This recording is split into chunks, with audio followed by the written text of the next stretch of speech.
Advancing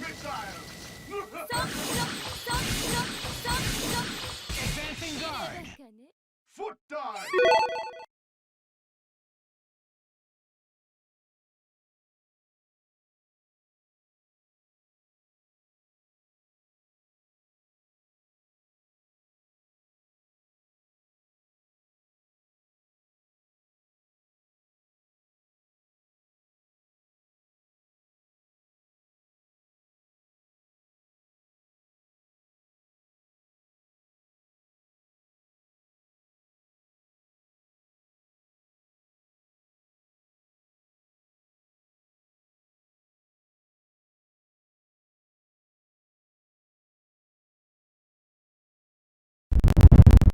Right. All right. So. Oh, and he's just come back as well. So he timed that perfectly. Look at you, bruv. You got the friggin' coordination. All right. So we are live. That's right. Talkin Tokon, episode 7. Lucky number 7. Unlucky for some, for whatever reason. I don't know. Anyway, that aside, you already know what it is. We are here for the 7th time. We might actually make it to episode 10. I mean, we'll see, right? If we make it to 10, then this won't be a failed podcast, so that'll be great on my end. Anyway, enough waffling, because as you can see, we've got a new guest, right? So first of all, we'll go through the usual suspects. I am Chrome Alchemist. I am that lunatic who's been flying across the planet trying to play Marvel Tokon Fighting Souls wherever I possibly can. And so far it has been in about 3 or 4 different countries. We may as well complete the set. But to my left or my right is C4, the man of the explosive intellect, C4 IQ, one of the usual suspects. Say hi. Hello. How's it going? All right, there you go. Put a bit more sauce in it as well. The hello, how's it going? What's going on, guys? I'm here penetrating your eardrums with my lyrical genius. Is that better? Yeah, there you go. There you go. There you go. You're saucing it. You're saucing it, bro. You're saucing it. And below me, but never beneath me in stature, is Earthbender Charlie. What is going on? Greetings. I am I have just awoken as of like 20 minutes ago, so forgive me if I'm a little bit shaky and not fully present of mind, but I'm here to chat some Tokon. So welcome, greetings. Fantastic. And as you can see, we have got ourselves a very special guest.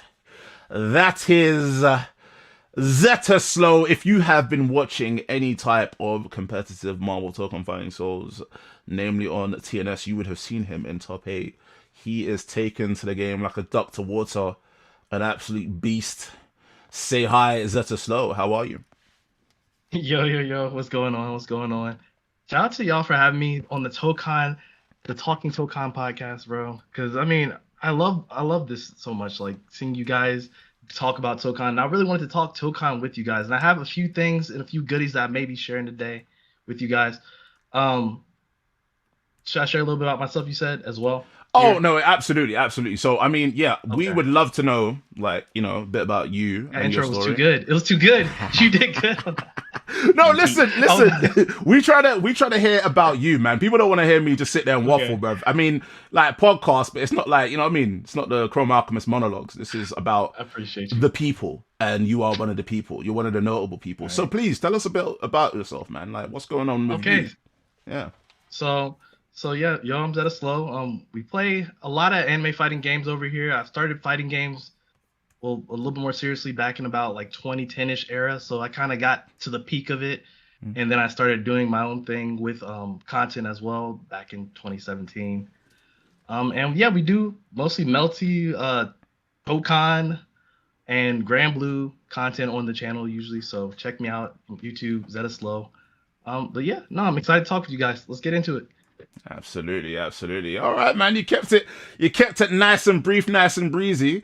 I mean, regardless, though, I would still like to ask you one or two things, right? I mean, listen. I mean, first of all, what do you currently think of Marvel Tokon as a whole? Like, you know, as the game. I mean, you like we said you got to top 8, right? You were doing very, very well in the game very quickly. You took to the game like a duck to water. Like, what do you think of the game? And also, like, what do you think about the game just, like, allowed you to take to it so quickly? Is that just more so you just yourself as a player? Do you really like take to games very quickly? Or do you feel like it felt very familiar to you, you know? It felt very, very familiar to me, and it's really weird because I feel like whenever I make this comparison, a lot of people are like, I don't know yet. It reminds me of what one of my main games is, which is Melty Blood type Lumina, which is a game I think very different in presentation, but I feel like the game feels very familiar. Like I need to see the frame data because I feel like Star-Lord is literally just a 1-to-1 of a character I play. But no, like I played in both betas. The first beta, it took me a little bit of time to adjust, but once I got it, I think I understood it very, very well. I need to play this new build though, because from what I'm seeing, I like the idea of some of these changes. Some of them I'm like, not as much wall break thing, but we'll talk about that when we get there. But yeah, no, I'm loving everything I'm seeing so far. Characters and everything behold. Absolutely, absolutely. Well, that sounds good, man. That sounds good. Well, I mean, there's a lot. There are a lot of changes, and honestly, I think most of them are pretty positive changes. Some of them I'm kind of just accepting that they're kind of, I mean, whether they're necessary evils or not, they're kind of closely interlinked with the way that this game works or how they want the game to work. It's gonna be like, we'll probably have to suck it up. I think as far as like the wall break mechanics go, they're like essential mechanics, man. Like I think if we're gonna make any real decisions on it, or if the devs are gonna make any real decisions on it, it'll probably be like 6 months to a year into the game. I don't think they're gonna be doing anything anytime now. I think now they probably just like, this is locked in. Do you know what I mean? But we'll see. We'll see. You know? But listen, we have a lot to talk about. Obviously, there's some stuff I can sit and monologue about. I mean, I could get that out of the way pretty, quickly right now. Mostly it's about EVO Japan, because I did go to EVO Japan. Like I said, I myself have been flying across the planet, chasing this game non-stop, and I went to Arc World Tour, I went to EVO Japan, I went to EVO France way back when, but I mean, even though myself and Mace, we did play Spider-Man, we didn't actually talk about it so much back then. But regardless, we basically played every single build, up to this point. And EVO Japan, listen, fantastic event. Just real quick as well, shout outs to, everyone on the team as well. Arc System Works, also Sony, shout outs to Mel Bro, shout outs to Reed Beds, also Pachi-san, Yamanaka-san, like everybody who was just involved, all the staff as well who were just at the booths and just allowed me to just do the carousel of just non-stop going rounds and playing the game, not like just trying to figure out absolutely everything. They must have been watching me like, this guy's a lunatic, but fair enough, man. Like, you like the game, so we'll let you play.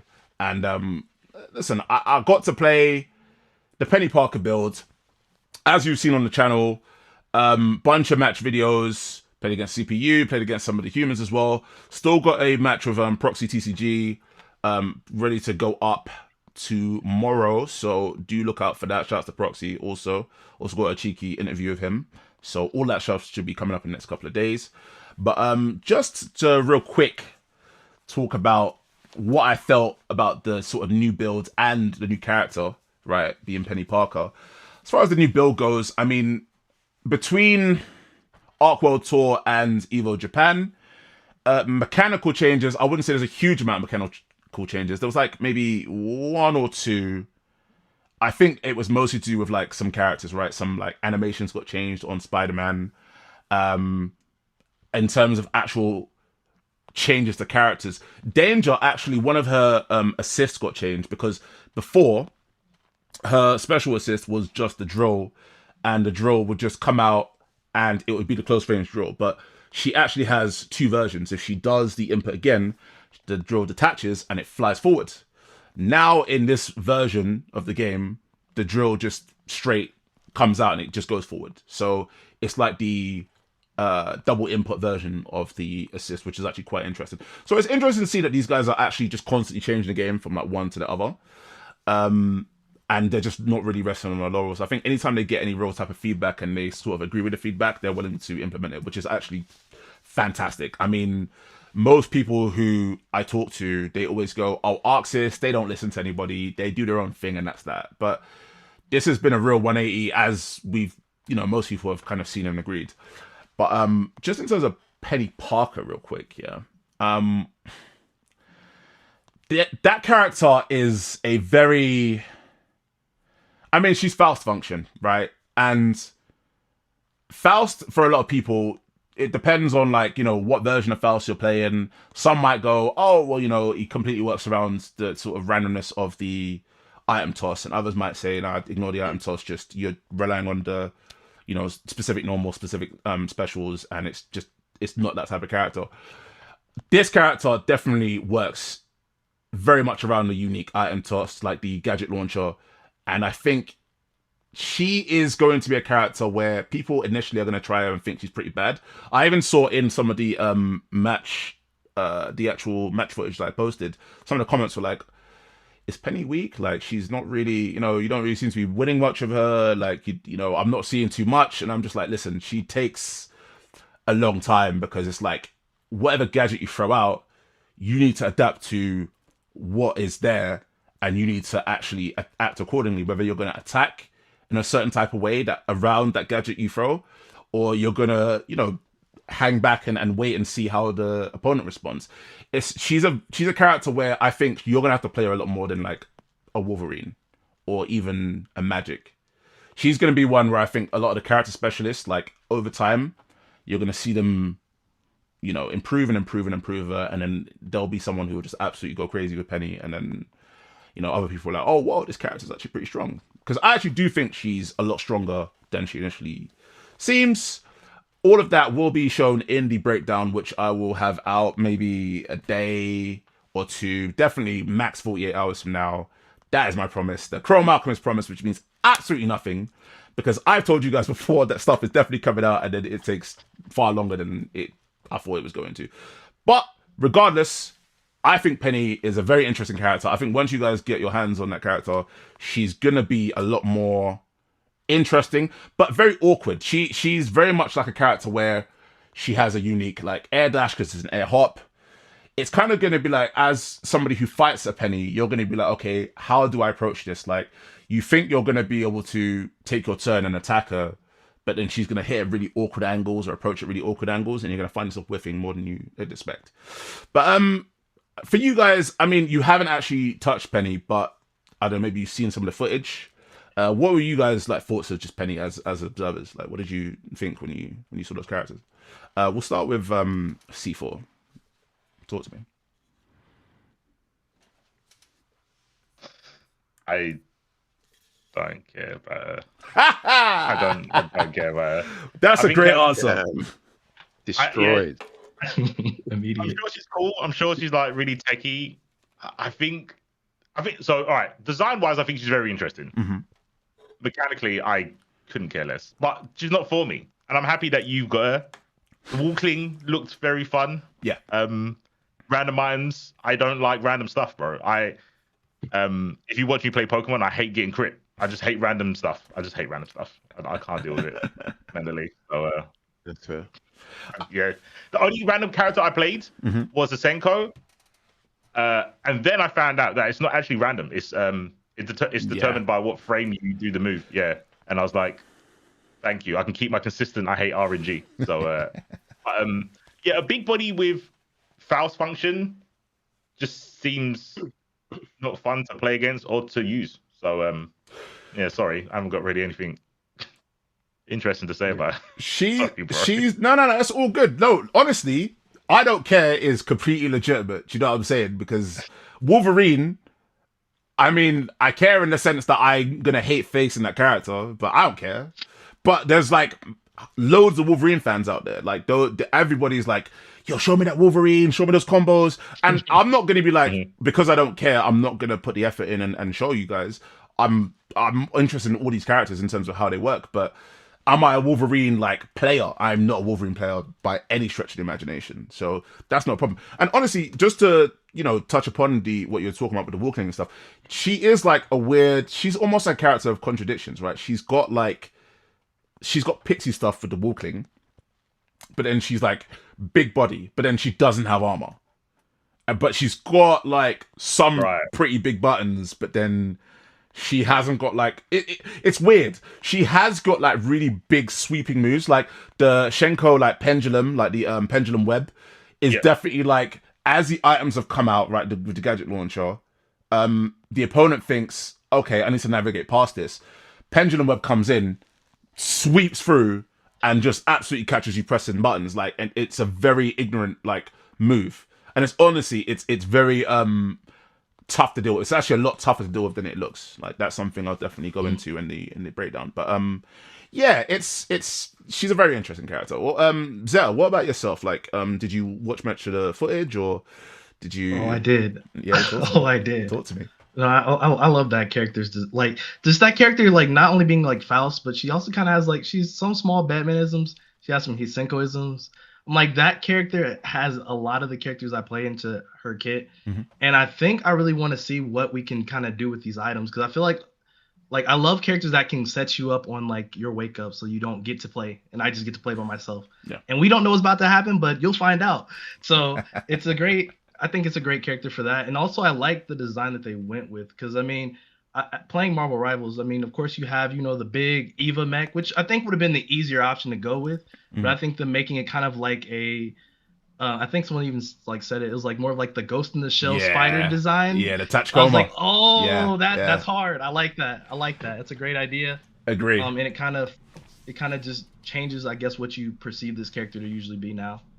A little more. 100%. Yeah, the Touchcom design was like, I thought it was an interesting take on it, because the Ava would have been interesting, but I guess it's much sleeker. It would have been like, I think you would have definitely had to go with like a different approach in terms of how you design her moveset, like at least some of the moves anyway. Do you know what I mean? So for sure.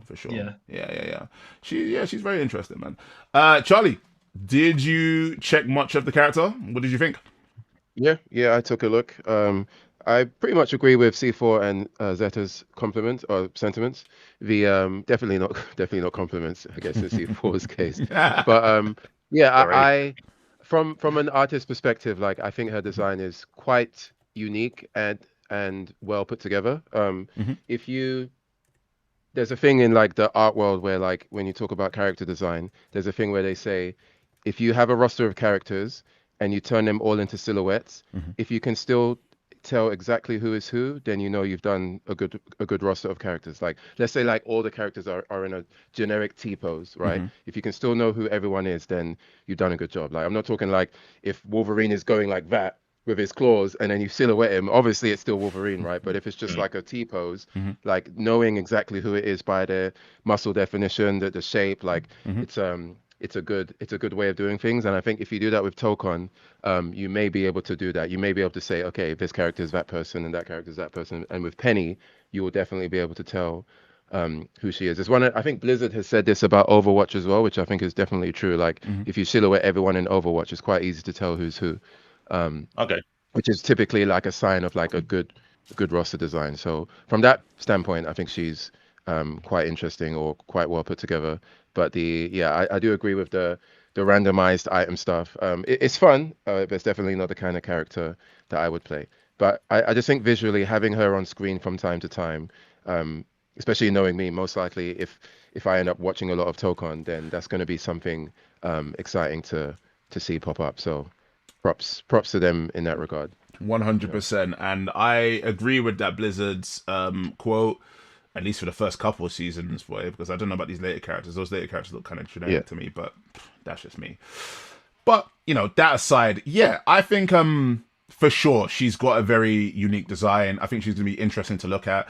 I think maybe the like we had said before, right, yourself and I, Charlie, she's either going to be like that character where she's like bottom tier, or she's like not like broken, but she's either going to be real strong or real weak, kind of. I don't think she's gonna be like this mid-tier character. I think like the gadget launcher is gonna either like tip her over the edge, or it's gonna make her like, I don't even know. But I think it depends on how much like the actual player has to rely upon it. And to be honest with you, the thing about a lot of these designs in this game, is that I think they're very complete characters. they don't feel like they're characters who needs a huge amount in terms of like either assists or, you know, other things. And that's something we'll actually get into a little bit later, because one of the topics is kind of going to be a little bit related to that. But I feel like the gadget launcher, even though you will play around the fact that she has gadget launcher, I feel like you could probably not use it and still she'll be a strong character. It's just that the gadget launcher is it's like once you throw that out, right? I throw out a gadget and I air hop towards you. It's like you need to respect what gadget is out there as I'm air hopping towards you. It's not like, okay, well, I'm just gonna anti-air. It's like, okay, you just did the spider that jumps. I forget the name of it. I think it might literally just be jumping spider. And yeah, there you go. Jumping spider's there. Jumping spider actually kind of covers the jumping. Like, so can I just simply do a 2H? No, not really, because you need to see the fact that that thing's going to jump before I jump. And now you need to sort of act accordingly. But if it's a spider racer comes out immediately and I'm blocking. Now, the 2H isn't going to be able to come fast enough as the person's like hopping in with Penny. So it's like it's going to change each time. It's going to be very nebulous in terms of like how each interaction happens because of the unique, which is actually really, really interesting. Just want to quickly say some of the chat's saying. There was one thing I just... so it was Gera2099, shout out to Gera2099, says, I can see her being really useful and help other characters with her mix-ups more with her unique assist with random items. And I actually do agree with that too. That is something where you still get the spirit of Peni Parker, whether she's on point or she's an assist. Like, the idea of just like you're calling an assist and the opponent, it now the typical mix-up that you were going for or the typical approach you're going for now becomes a unique approach thanks to the gadget launcher, is like a really, really strong concept. So she's definitely going to be very, very interesting. I am very much looking forward to seeing what the community can do with a character like that.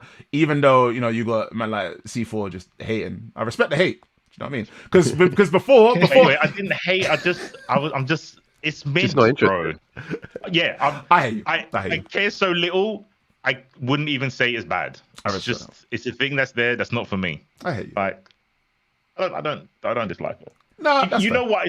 You know what I'm like when I dislike someone. I didn't like Hulk. I didn't like Wolverine. That's me hating on the character. But I was about to mention that. And to be honest with you, even I was looking at Wolverine like, you know what? That's a crazy like take on Wolverine, because it's like you're giving him armor, you're giving him like left rights, you're giving him high lows, you're giving him wreckers. It's like, yeah, okay, you're just giving him everything. Do you know what I mean? That was interesting. You know? Finally, I can agree with that. So shouts to Ranma as well. Ranma in the Twitch chat says, the only thing I don't like about the gadget launcher is I think the different items are hard to tell apart. They're all the same colors. I think that's unfortunate. That is a very good point, actually. Yeah, that's true. Then that's pretty bad design. I think that's the point, low key. I think you're like have to split second on the defense side, kind of decide what you're gonna do at the same time. She also has to figure out what she has. True. So I don't know. I think that's kind of just the nature of RNG characters to a degree. I think it's a little bit more with her though, just because as they were saying, they are very similar. Agree. If I see a parachute, I know it's the shooting one though. True. I think that's very similar to like Faust and Teddy from Persona. A lot of those characters, they throw the item off screen and then it comes back on screen, and it's a case of, did you see what I threw out there? Is it meteors? Is it black hole? Is it trumpets? Right. I think that's the idea. So true. It's a case of they want you to really pay attention, which I think isn't a good concept, but it is a concept. I don't agree with it, but I see the logic. No, for sure. I think for a tag game like Tokon, it might even be more evident or more frustrating to like, yeah, you know, because there's a lot going on screen, right? And then if you got like, you know, small items that you can't really tell apart, then it might be frustrating. Agree completely. No, I agree. Agree completely. And I think that's one of the things where it's going to be kind of evil, really. Because once you get like a lot of these characters, it's like, okay, what has Faust been in that's like tag related? I mean, he's not really even been in one. I mean, Guilty Gear Asuka was like, Yeah, and we're not even going to talk about that. But you know, other than that, But like, that's a good peak. Let's not do that. oh, we doing that? We running the sets? Yeah, let's do it, man. Get it. Asuka is cinema, bro. That's one of the best design characters. Full stop. He's a TCG, bro. He's a tabletop. Oh no! I meant Guilty Gear Isuka. I meant like the 2v2 like absolute slop. Yeah, my bad. I thought you meant that guy. Oh no! That man. Shouts to that man. That's my kind of character. TCG, like just absolutely just putting word to Conk. Was it Unconquerable? Talking about what's it in 2XKO, and she was like, oh yeah, she just puts garbage on the screen. And Jinx, when he was like, yeah, Jinx just puts garbage on the screen, annoying character. That's my type of character. That's what I want to see. Okay. If I have people get upset, like I'm like, yeah, now we're cooking. Do you know what I'm saying? So wait, I thought Isuka was a side-scrolling Guilty Gear game. Yeah, that's what Chrome's talking about. No. The side scrolling. That's the DS one, right? Yeah, That's the DS one. So they got Dust. So they got Dust Strikers. They've also got Overture. Overture might be the one you guys are talking about, the single player, story related one. And then Isuka is like the 2v2. Yeah, the slop. Like, sorry, it is what it is. Do you know what I mean? But anyway, that's so. Right now, I think we can move on to Black Panther. All right, the proverbial Bombay.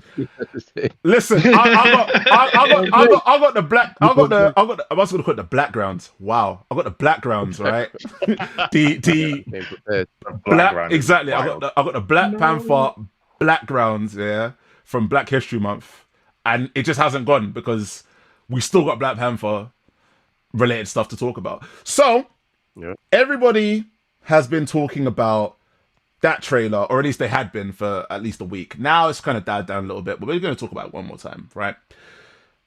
The trailer at EVO Japan revealed Hulk and it revealed Black Panther, but it wasn't the Black Panther that everyone expected. It in fact was Shuri, much to the chagrin of a bunch of people, right?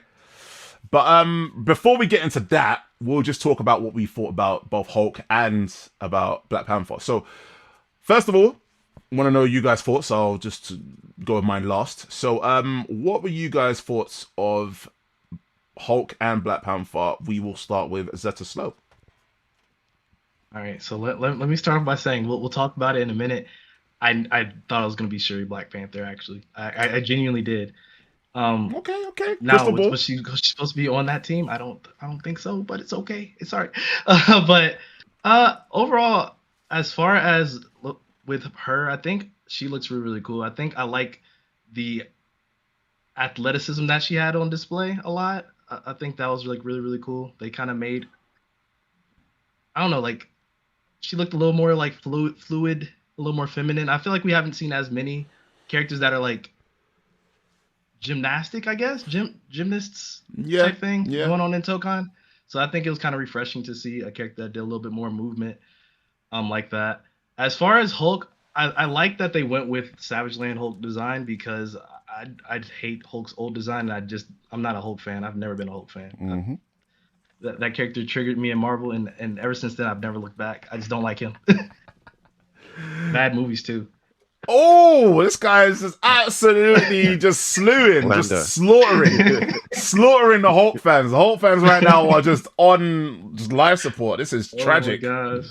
Absolutely tragic. Well, listen, I don't entirely disagree. So listen, you're not gonna hear any protests from me. You know what I'm saying?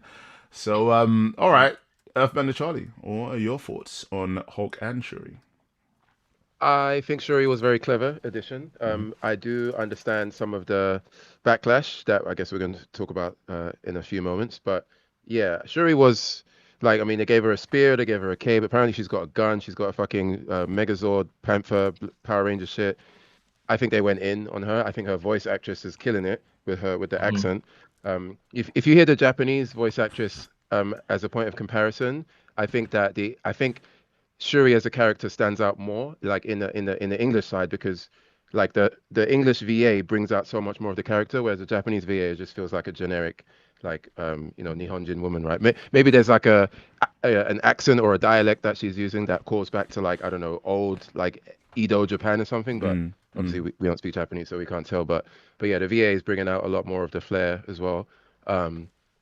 And yeah, I'm excited to see what else she can do. For Hulk, I'm actually not a fan. Like, I'm a fan of the Savage Land design, but I think the way that they modeled him in the game, I can't help but feel like it's Hulk with random pieces of like metal and fucking +5 strength armor from some like ARPG or something. It just feels like you've got Hulk and they just tacked on stuff to him. If it were me, I think if they gave him a helmet with everything, then the whole design for me would come together a bit more. It would gel. But because he doesn't have a helmet, it just feels like it's Hulk with pieces of like, low quality armor on him, and it just doesn't. It's not really doing it for me. But I do understand that they can't just like have put Hulk in the game and just make him green with the purple shorts, right? You got to tokenize him in some kind of way. But I don't think that their tokenization of Hulk this time around was that interesting for me.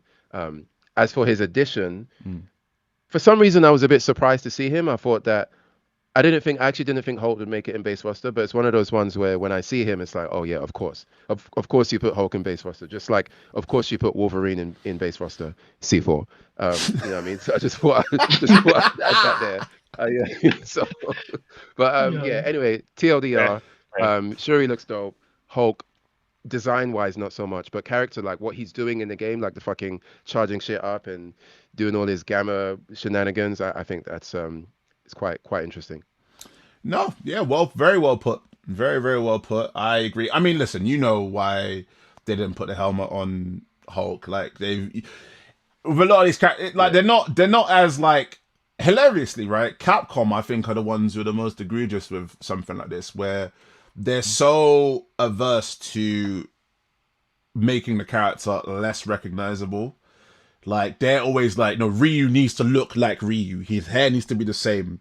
His face needs to be the same. Like, beards, I don't know, that's a bit, whoa, bit too much dip on your chip there, buddy. Like, we got to make sure we, you know what I mean? Maybe we'll make that DLC. But, SF6, they finally bit the bullet and they actually made him look a little bit different. But even then, right, it's still, like, as Ryu as possible. They're not really willing to go too far. And I think Marvel is quite similar. I think the helmet would probably... I imagine they probably did a design with the helmet and somebody said, nah, like... take it off. Marvel stepped in like, nah, absolutely not. Exactly. They put the hand on the shoulder, they did the meme. That meme. Have you seen the Luffy version of that meme? No. That's the best version, bro. It's where like in the background, Luffy's on the boat and he gomu stretches. That's incredible. That's incredible. That's amazing. I need to find that. The long range version is hilarious. I need to find that. That's amazing. That's actually amazing. But no, yeah, that's honestly. I just think in terms of design, they weren't going to go too far. But yeah, definitely. Let's go over to C4 before I just give my thoughts on both of those characters. So talk to me. I mean, I'm sure you're going to have a bit more to say than like Peni Parker. I know you definitely give a bit more of a crap. You know what I'm saying? Talk to me. Hulk's my top five characters of all time. He's like the first Marvel character I got introduced to. I think the design's cool. I don't like his face and I don't like his haircut. They've given him the fucking fade. I don't know what Hulk's never had a fade, bro. He's always had a bowl. I don't. He's in the Savage Lands. I don't know why. I don't know where his barbers come from. It doesn't make sense to me. But he's got a barber. That kind of bugged me a little bit, a tiny bit. But I think his outfit's cool. I think the T-Rex jaws as like a neck brace, I guess, is kind of cool. I guess they tried to give homage to World Breaker Hulk or World War Hulk. World War Hulk, yeah. Yeah, instead of giving him like the metal armor, they just gave him dinosaur bones. The thing is, Hulk isn't that interesting. I think they could have made him interesting, and I haven't seen the whole like move kit. There might be like special properties to stuff, but I'm just assuming they're going to give him armor. He should have something like the more damage he takes, the harder he hits to kind of work off the angrier he is, the stronger he becomes. Mm-hmm. Arxis are the only devs that I think would do that, but I think that they aren't going to do it. I hope they do. That would make Hulk interesting. Otherwise, it's just a big body that throws boulders at people. I think they said he did. I think they said he has like a charge like state where he can like kind of charge up and then like do bigger damage type thing. I think Or it's like in an the blog. install or... Yeah. Okay, an install is like a happy middle ground. I want it to be like, oh, I've got 10% health. Now if I touch you, I'm doing 50%. Yeah, like, I think it'd be a bit. Oh, it'd be a bit rough though, wouldn't it? In a game where it's like 1 health bar and like you can switch whenever you want, it's definitely a bit rougher. I think it should be rough going up against the Hulk. It absolutely should be rough. Like it shouldn't be easy. It should be like, oh, I either kill you, I do mad damage. I like the concept of like how you play Persona. With Persona of Awakening, it's like, okay, I get you to like 50%, then the next hit, I need to kill you. Otherwise, if I end the combo too early, you're in Awakening, then if you touch me, I lose. I think that's a cool concept on a character. I think Hulk is like, yeah, you want to make sure your combos get you to a certain threshold so he doesn't get like a buff. So another example is in Guilty Gear, when Kai's at a certain threshold, he can drag it in school. And you play around that. So you stop your combo early to not put Hulk in like Savage Hulk mode rage like level. But maybe that's too much. No one cares. And they're just gonna make him hit hard as a big body. So no, I'm with you, by the way, because like the thing about Arxis like having takes on any of these Marvel characters, right, is that we're so used to these characters in Marvel vs. Capcom games or like just versus games in general that like we have played or we've like witnessed enough Guilty Gear with their subsystems and the uniqueness, right? That we think, okay, if somebody's gonna go that far, it would be Arxis, right? But you know, some people are claiming, like you said, Zeta saying like that might be the case. Also, Keenan Collins 7274 says he has a rage bar. They also use the word one shot, right? Oh, good. They did, yeah. So he might be on my team then. If he's interested, he's going on my team. Come on. Hey, I'm not trying to fight Potemkin again, bro. Hey, we don't need Potemkin back. So He's got a one-shot mechanic or something. Something like that, maybe. It might be. Maybe if he gets angry enough. I love it. Look, a lot of people like Xenoverse because it's true to Dragon Ball lore. I want Hulk to one-shot someone, bro. Like, that's lore. And in my defense, there's records. I've got a digital footprint of me saying I would play Team Defenders and Hulk's on the Defenders team. So I'm not picking him because he's top tier. It would have been more interesting, real quick before I go off Hulk. I wanted Red Hulk because I think the mechanic of him doing tick damage, the more damage he takes because he gets hotter, that would have been interesting. But I'll take Green Hulk. I'll take I want a mechanic more than the character. I think the mechanic is so much more important when artists are doing him. But for Shuri, I think Shuri is good. And I call Shuri, I think on the second podcast, I said they're going to have a female in every team, at least one, Black Panther. And as probably one of the few Black Panther, you can type in C4RQ versus Jammers, MBCI. You're going to see me play Black Panther for about 5 hours. I actually played T'Challa. Yeah, lying. That character's terrible. That character's awful as well, by the way. Awful character.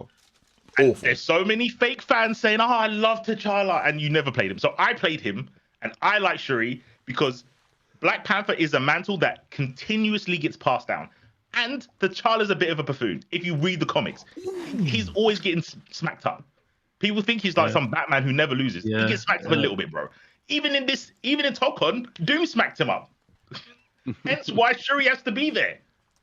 Like, it makes sense. And he's meant to be passed down. Shuri, in the comics, never actually wanted the mantle. It's because T'Challa wasn't... I think he was either in a coma or he went to space. One of the two.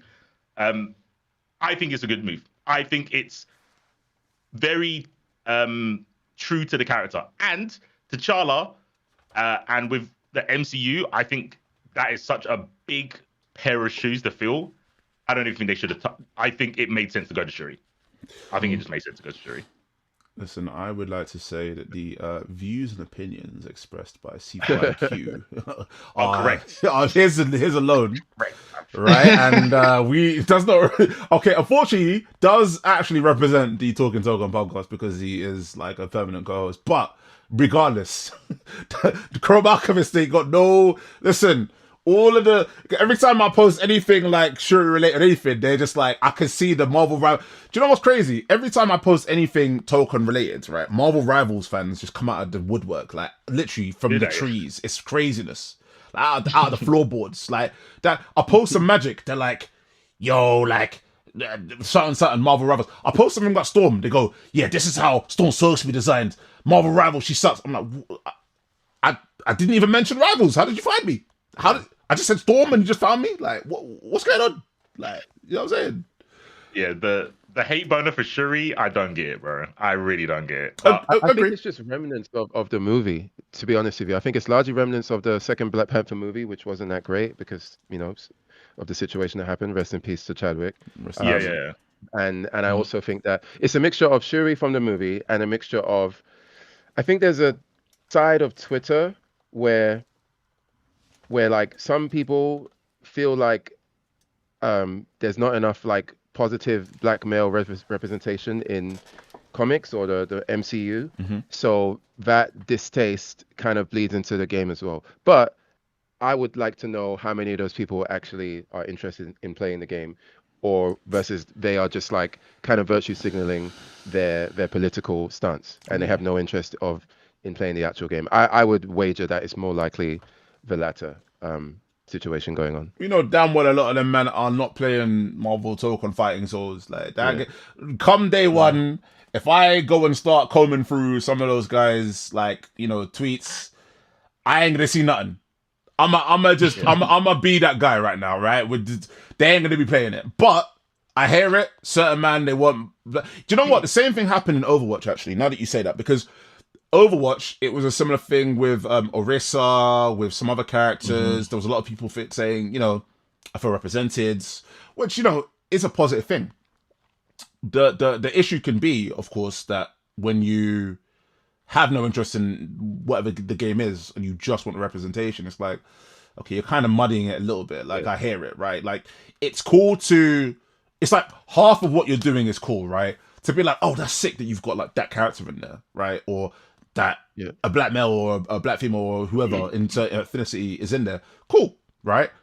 But then once you start saying, oh my God, like, why isn't it? It's like, okay, but, you know, you do have to have some level of skin in the game, right? I mean, what you're saying might not necessarily be false, but there still needs to be some level of, you know, involvement, right? Otherwise, what you're saying is going to ring just a little bit hollow, you know?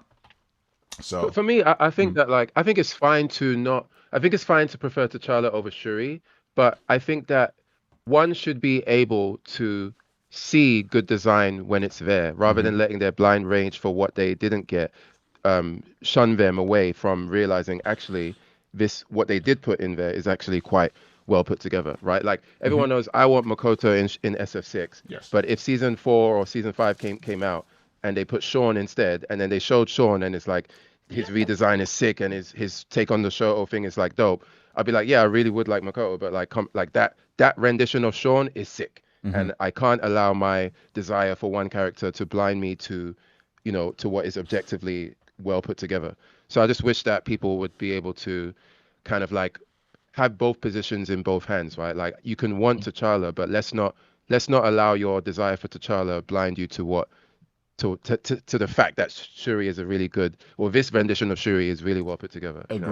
Agree. Because like when I looked at that, because by the way, like I'd only just looked at the trailer again today, right, earlier today, because the time when I was watching and like reacting to that, like in the venue at EVO Japan, I was mostly just screaming. Like I wasn't actually paying any real attention to what was going on. I was like, but like once I actually sat and looked at the character looks really cool. Do you know what I'm saying? Like has a pretty clear sort of design philosophy as well. Like air to ground, she wants to be like attacking from the sky, like throwing down the daggers. She wants to be throwing the spear, and just like I hear she might have an 8-way air dash as a result of like the spear and stuff. She's got some really cool stuff. You know what I mean? As well as the I believe the description said buffing herself and others, or something like enhancing herself and others.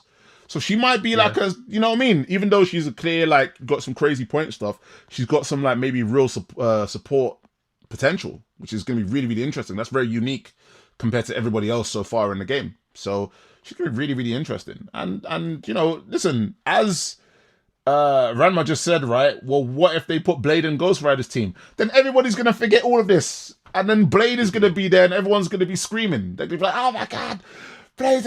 And then all the, T'Challa fans who, I mean, they'll still be upset, right? I think they were going overboard personally. Like, I heard them saying T'Challa's being completely erased from history. And I was like, Nah, he's injured. I don't think so. He's in Rivals right now, today. He's in Rivals He's today. that game for free today.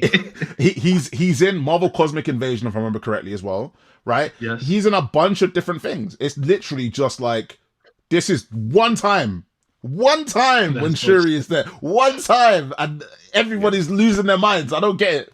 I personally don't get it. But listen, far be it from me to, incur the wrath of that fan base. Like, you guys do your thing, you know what I'm saying? So also shout out to SSK in the chat. That's and SSK, you know what I mean? That's the OG right there. That's the homie. Oh, nice. Man, like I guess it's The in guy. YouTube. The guy.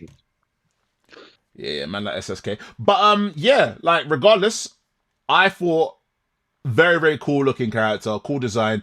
I also thought Hulk isn't going to be playable at the next playable builds, but Shuri is, which makes me think that Hulk probably had, was probably quite early in development. I think you could even sort of see it in some of the animations as well. Do you know what I mean? Yeah. Like, a conspiracy theory I heard. It sounded so true when he said it. Shouts to XE. He was like, I think they knew the backlash they were going to get for Shuri. That's why they showed Hulk, and Hulk's not ready. Hence why he's not in the. He's going to be in the next beta for Combo Breaker. Interesting. And I was like, Say that again? You said what? Say it again? He said that they knew that the Shuri thing might not land, so they dropped Hulk with Shuri, but Hulk's not ready. Hence why Hulk's not going to be a Combo Breaker. Okay. You know what? They're like, that makes a lot of sense. We need to put someone that people like with Shuri, just in case it don't land, and Hulk's not ready. So, but they've been showing teams too. So I'm like, I feel like they were gonna show. Will they show both anyway, like to a degree, or do you think it'll just flash Hulk and then go to Shuri? Actually, do you know what? No, I hear it. I actually do think, in a way, like, because of the way the team structure is, they kind of had to show both. So they did have to show both. Like, but wait, Hulk not being the game comes out in August, right? Yeah. Hulk not being ready is kind of wild. Like, usually the game would be ready by now, and it would just be purely marketing.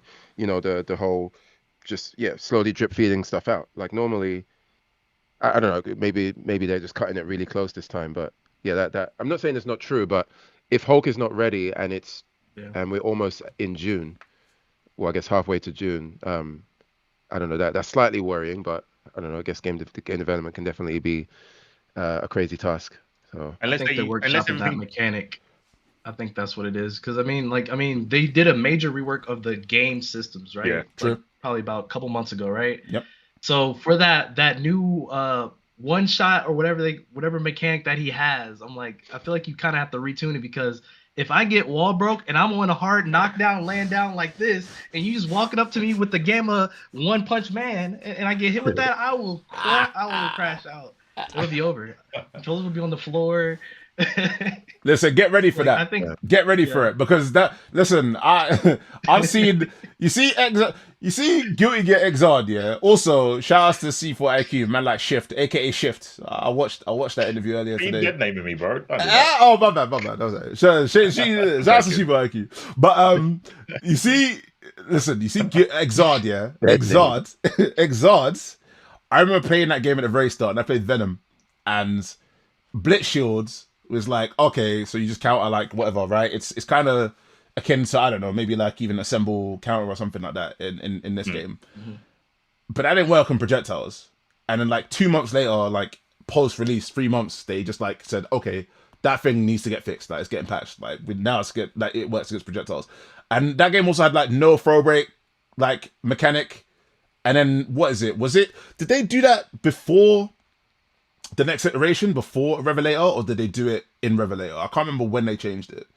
I think Revelator, they let you tech throws, yeah. Okay, Revelator. Or Revelator, you couldn't take throws, yeah. There were 1 frame, well, 1 or 0 frame, you can't take the throw. Yeah, and shout outs to all them men as well who was going, oh, well, it's like reload, and then reload it doesn't matter, so why does it matter now? I'm like, that's terrible logic. But regardless, yeah, the point I'm making is that I think Arx's development can be quite constantly nebulous. Like, they're always chopping and changing and fixing things as it goes along, and that's kind of like part and parcel with like how they do things. But the big difference between then and now is that obviously they're much more receptive to community and fan feedback, which is a double-edged sword. It's mostly good, but it can be bad. There's some things where I personally think like people are saying things like, we need more incentive to tag, and I'm like, you need to be very careful with what you're saying, because tag is very, very strong in this game. I think free tag in any game that is always going to be strong.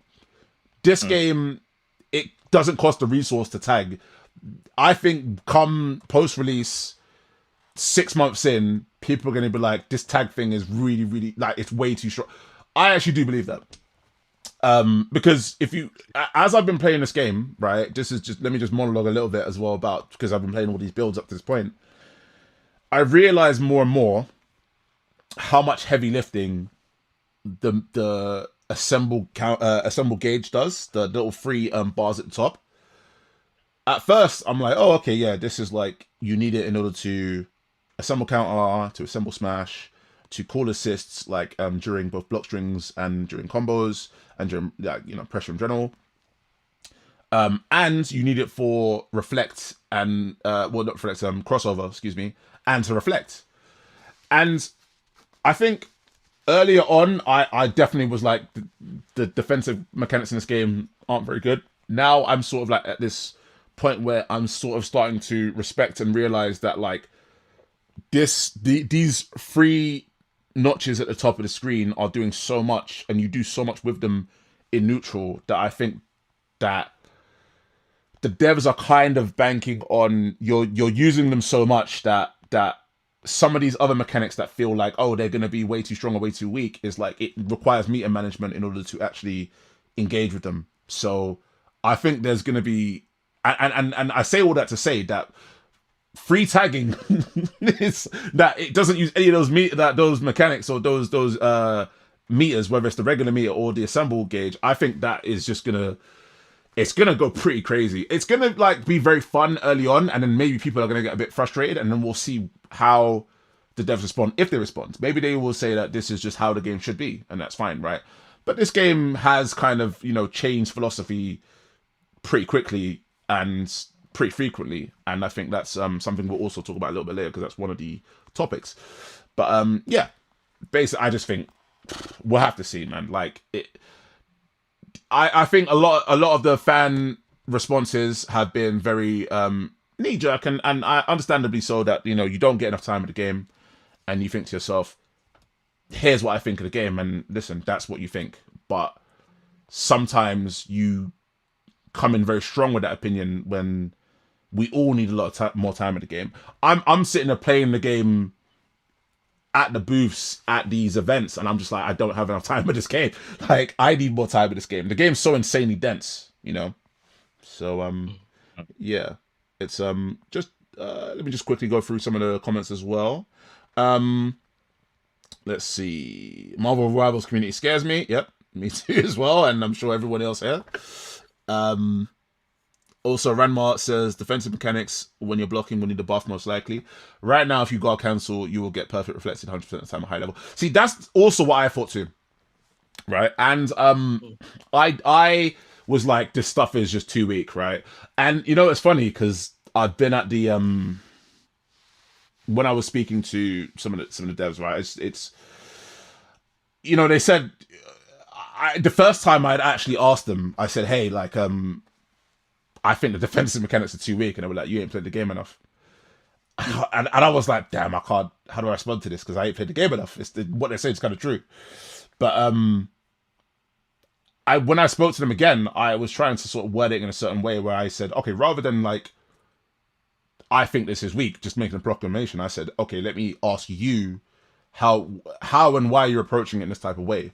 And I think the response was quite interesting, in terms of like, they just said, look, this is a different type of game as well, and we want you to understand the game first before you engage with the mechanics, rather than engage the mechanics and then understand the game. Because the way that they described it was very inverse to what I would say. Okay, if you play Marvel vs. Capcom 3 or Marvel vs. Capcom in general, right? If you're blocking and someone tells you can push block, you just hit push block and boom, you push people away from you. If you're in Guilty Gear and you have burst, right, and you're getting hit, you hit burst and knock people away. It's after you play the game and you get more familiar and people start baiting you and stuff, you realize, okay, these things aren't free. But in this game, they want it to be more like you need to understand how and why to use these things rather than just immediately having a panic button. Because I was like, where's the panic button? And he was just like, it's not that kind of game, which is crazy, but that's what they're saying, you know? So, anything you guys want to touch on before I just move on to the next thing? The next topic, because I obviously said a lot. I was just waffling for a hot minute.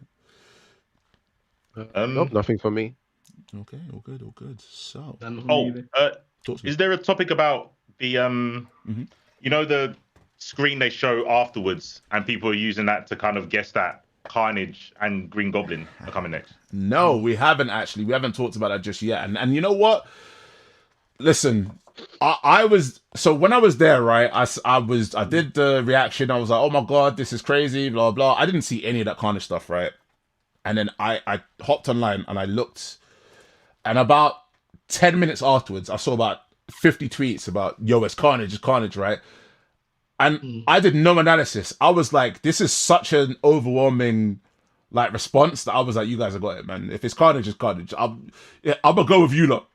I'm a believe in you guys. I'm a believe in the power of the internet, because as a hive mind, you guys are mad powerful. What do you think? Did you believe it? They're wrong, bro. They're clearly. Ooh, I don't know why anyone's listening to this dribble, bro. It wasn't right the last time people said it. You remember the last one? Yeah. The only one you said. God. No, that's the one with the duck next to Ghost Rider and the marshmallow thing. Yep. And they went, oh look, they're going to show us new characters, right? So you had like the number one next to Spider-Man. I was like, oh, that's Peni Parker, because it was after the Penny trailer. And the Captain America had stars and stripes. Well, no, he had the stars. And I was like, yeah, that's just to do with Cap. We didn't get America Chavez, did we, on the Avengers team? We didn't. It's a massive nothing burger. The reason the thing's green is because of the Hulk, and the scratches are from Black Panther. And the numbers and stuff, I know humans are pattern-seeking demons, and they want to come up with, 361, that is the Carnage comic. Have you typed in Marvel Comics 361? There is a comic where there's Doom versus Shuri. Seriously? And there's another. Yes, you can do it now. Everyone Google it now. All right. Google Avengers 361. I'm doing it right now. There is a series of comics. No, sorry. The Avengers one, you'll get a thing called Prophecy of Doom. That's one of the comics. Right, and there's the number 5 in the top right-hand corner. There's a Black Panther comic, volume 5, and it's Doom holding up Black Panther and the Shuri in the background. You can make patterns anywhere you want, bro. Like, it's not. It might be Carnage, but that ain't the reason it's got 361. I hear you. No. All right. Let me. Can I throw you some bail real quick? Sure. All right. So as long as I can press afterwards. So first time hearing the Zeta theory, because I was gonna make a video on this. I haven't done it, so it probably won't get made. Exclusive. All right. So everybody thought it was Carnage, right? But one thing I specifically remember, and this is how I feel like some of you guys may not know what you think you know. From what I remember, Carnage cannot be detected by Spider Sense because he's not able to. He's not able to sense him. But what they showed right before it was Spider-Man getting the Spider Sense, and then it flashed to green. So I think there's going to be definitely a Spider-Man villain on the team, but it's not Carnage. And I think the number was to throw everybody off, to be honest with you, because I think a lot of people are like, oh yeah, Carnage, boom. But Spider-Man immediately, like they showed it like right before they did the flickering. It shows like him having like the little Spider Sense moment, and then it flashes to green with all of the other things that I think C4 was saying as well. And I actually did not know about that comic, so that actually completely solves that mystery for me. Thank you for that. I'm not smart. I just typed in Marvel Comics 361. You're the guy. No, what this was saying. People want to see the pattern. There's also a comic, right, with Hulk and Iron Man. Oh. And the trailer was Hulk joining Iron Man on his team. Like, you can connect the dots as if you want. But the Carnage not being able to sense Spider-Man, the scratch on Spider-Man I'm not too sure about. I think It's definitely a spider villain. Has to be. Well, possibly. okay, all right. If it's a spy, no. Do you know what? Here's my thing, right? And I guess we may as well just you may as well go into it, right? Because indulge. Yeah. But we talk about Doom afterwards because there's a hash next to Doom. Okay, yeah, no, that's fair. I think, to be honest, if you're doing a villain team, so here's the thing. So they're not, the teams aren't cemented, or like, canon teams. It's like Fighting Avengers, it's Amazing Guardians, etc. Right? But I do think if you're gonna do like a villains team, surely you'd want to do the villains of the already existing characters in the game, right? So having a Spider-Man villain does make a lot of sense. I would have said maybe like a Carnage or a Venom, but if not either of those two, then a Doc Ock maybe, or something of that nature. So, but the other thing as well is that, like, I think as C4 has said, we've had a female rep on basically every team so far. So we are going to have another female rep. I think that's guaranteed on both of those.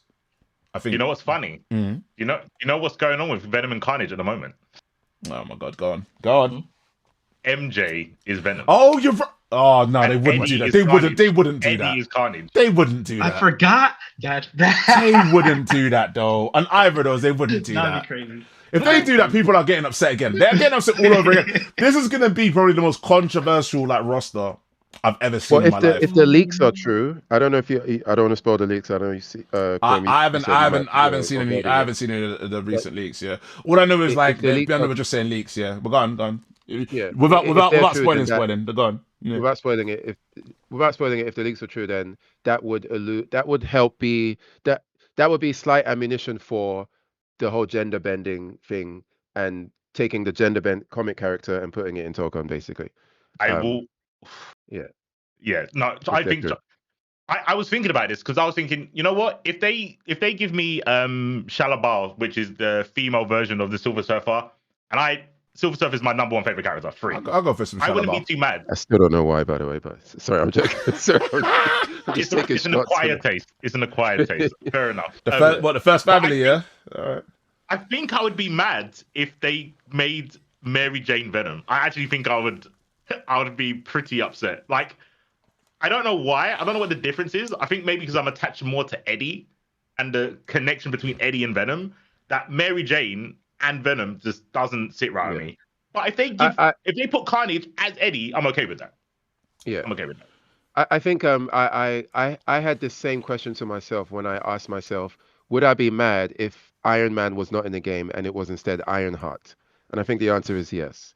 But then the question is, why am I then not mad when Shuri is in the game? And I think it just comes down to like some of the derivative characters, like they're just not all created equally. Ironheart has never been popping like that, whereas Shuri, like, I guess has in some areas. So I think it's probably a situation where perhaps the Mary Jane version of Venom. I'm guessing this is a very new version, right, of the character. Yeah. It's fairly new, right? Yeah, it's fairly new. Yeah, so I'm guessing like the newness as well kind of plays into it, and maybe if they then put that very fresh new version into the game, it will probably come off, or very likely come off as very forced, which is never a good feeling, right? So that's probably got something to do with it as well. Do you want to know my take when it comes to these different mantles and different versions of the character? My thing is. And granted, right, just full disclosure, when it comes to me getting my characters, I've been blessed, really RNG blessed. Like, honestly, just a quick aside, Marvel vs. Capcom 3, people said to me, hey, who do you want to see? Because I got She-Hulk first of all, right? And I was like, whoa, I got She-Hulk in a fighting game, what the hell, right? And then people were like, oh, who else would you like in the game? And I was like, well, look, Taskmaster, if I got the Udon Taskmaster with the Hockey Mask, that would be called the Riot Gear, and I got that, right? And then they said, all right, but what about actual characters? I said, well, I'm a Doctor Strange and a Hawkeye fan. And I got Doctor Strange and Hawkeye, right? MVCI, I got friggin' Black Widow. Smash, I got Bayonetta. I got, like, every character I possibly... to the point where I'm just like, whatever happens, happens now, right? But my thing, right, is that if Doctor Strange was to come into this game, or it wasn't even Doctor Strange, it was Brother Voodoo, or it was like a Wong, or it was someone else.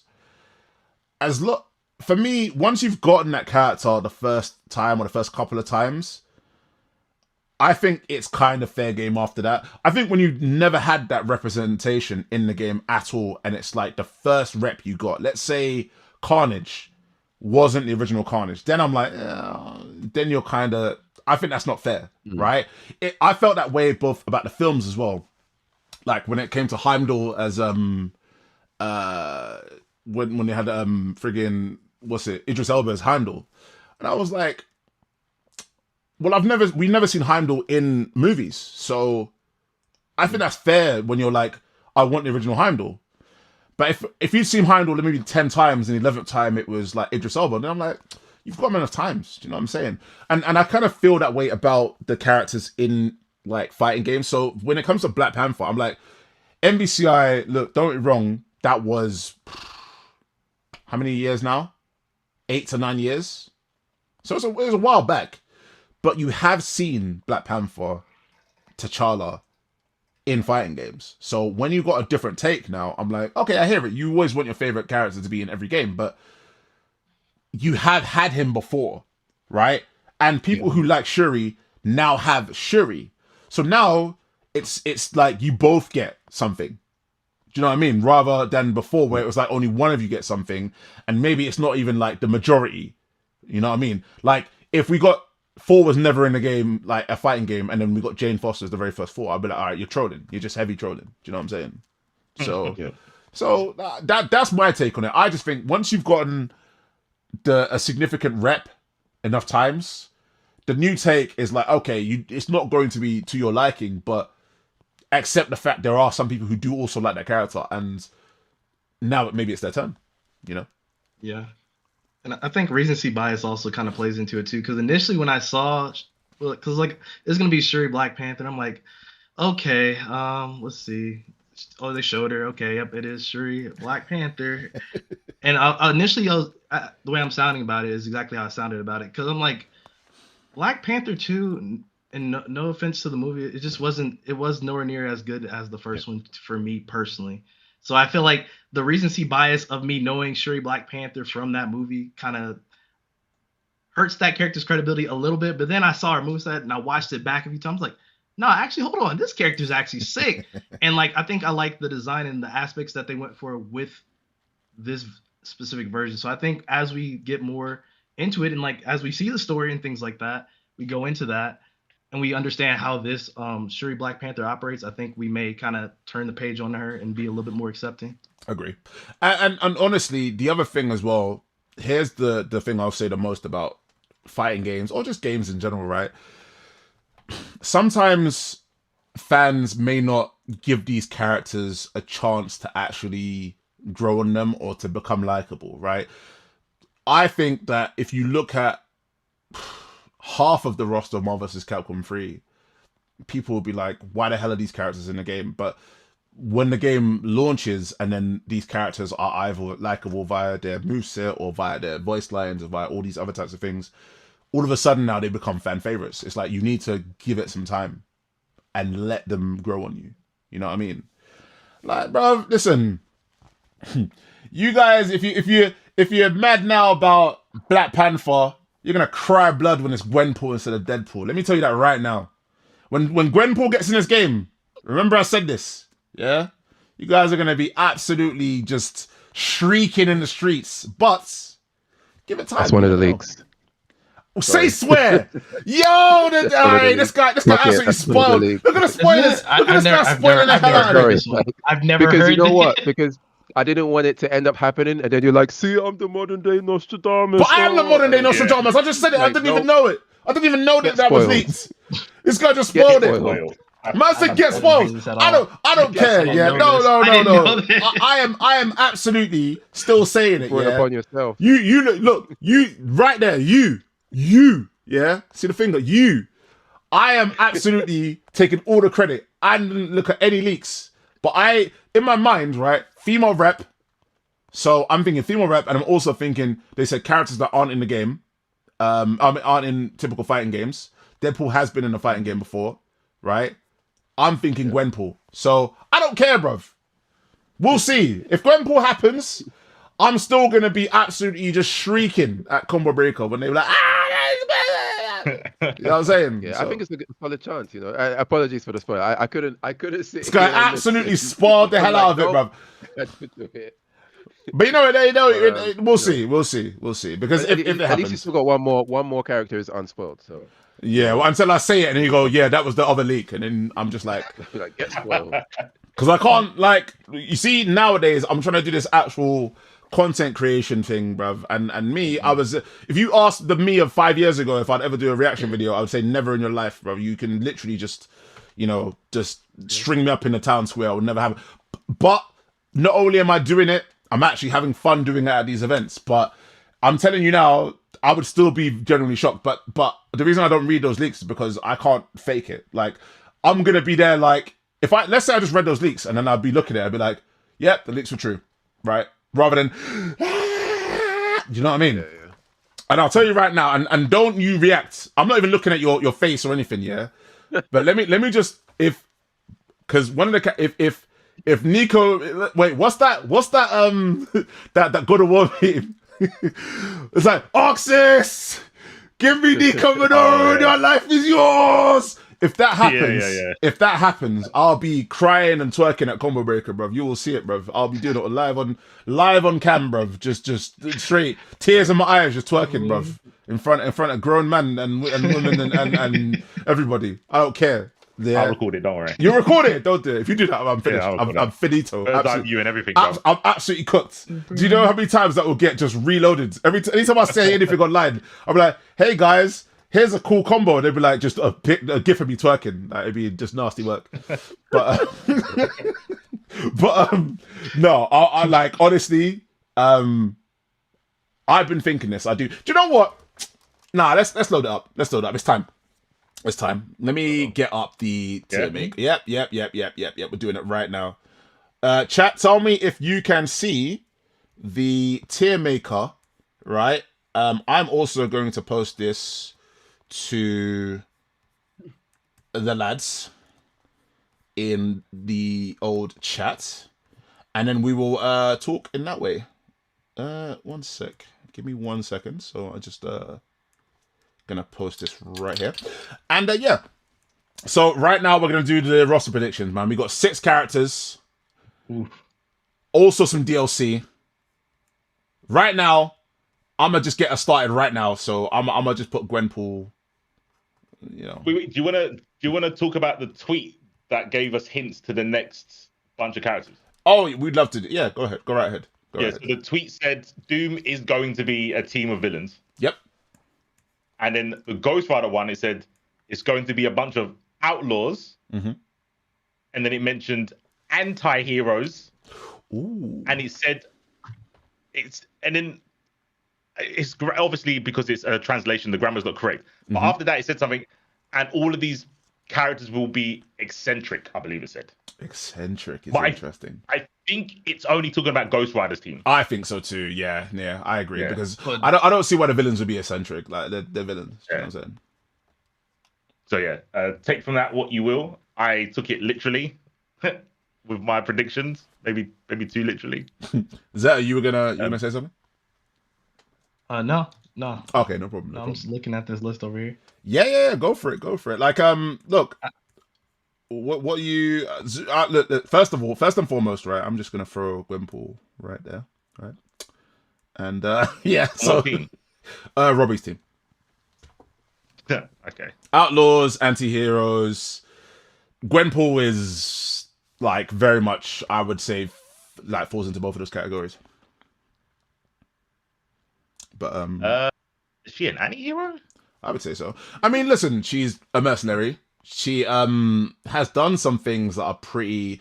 I wouldn't say she's a villain. I mean, what would you say she is? Yeah, that's. You say she's a villain? Yeah, no, she's not a villain. I don't think she's a villain. She's done some stuff. I mean, she's like revealed Spider-Man's identity, if I remember correctly. She's done a bunch of stuff that's like kind of not hero-like, but she's not a villain. But she's also a merc. I mean, the thing is, like, Deadpool is very much an anti-hero, right? And Gwenpool isn't Yeah. Deadpool, but I'd say Gwenpool is like kind of in that league. So I would personally say anti-hero, but that's me personally. But listen, all right. I'll tell you what. Here's what we're gonna do. So we've got 4 categories. We've got Doom Team, Robbie Team, DLC, and Shadow Realm. I'm gonna put. Ooh. Wait, can I put an? Oh, add row below. There we go. And then we're gonna put Gwenpool, so she gets her own section. All right, her own little VIP. And yeah, so all right. Tell you what. Let's start with C4. In fact, here's what we can do. Right, we can actually make our own little rows. Right, so we can do C4. Oh, we can do C4. We can do Zeta. And then we can also do Charlie. Cool. Yeah. Nice. Yep. Right. I think I've got my 6. 3 for each team in it. Yeah, 3 for each team. And I mean, anyone that you think also is like gonna be in there, but like isn't gonna be in those 2 teams, like you think, oh, maybe DLC or something, feel free to mention as well. That's not a problem. For my Ghost Rider one, Mm-hmm. I've got Moon Knight. He's definitely an anti-hero, and he's definitely centric. He's got Right. different personalities. I think that classes as that. No problem. Gonna get Moon Knight there. So that's Moon Knight. I think the other one's going to be Elsa Bloodstone. Oh I my have to- god. Have to wait. There's good reason. They have to stick with at least 1 female per team, and she's British. They have to put a British person. It's Arc System Works. GUI Gear is based on the UK.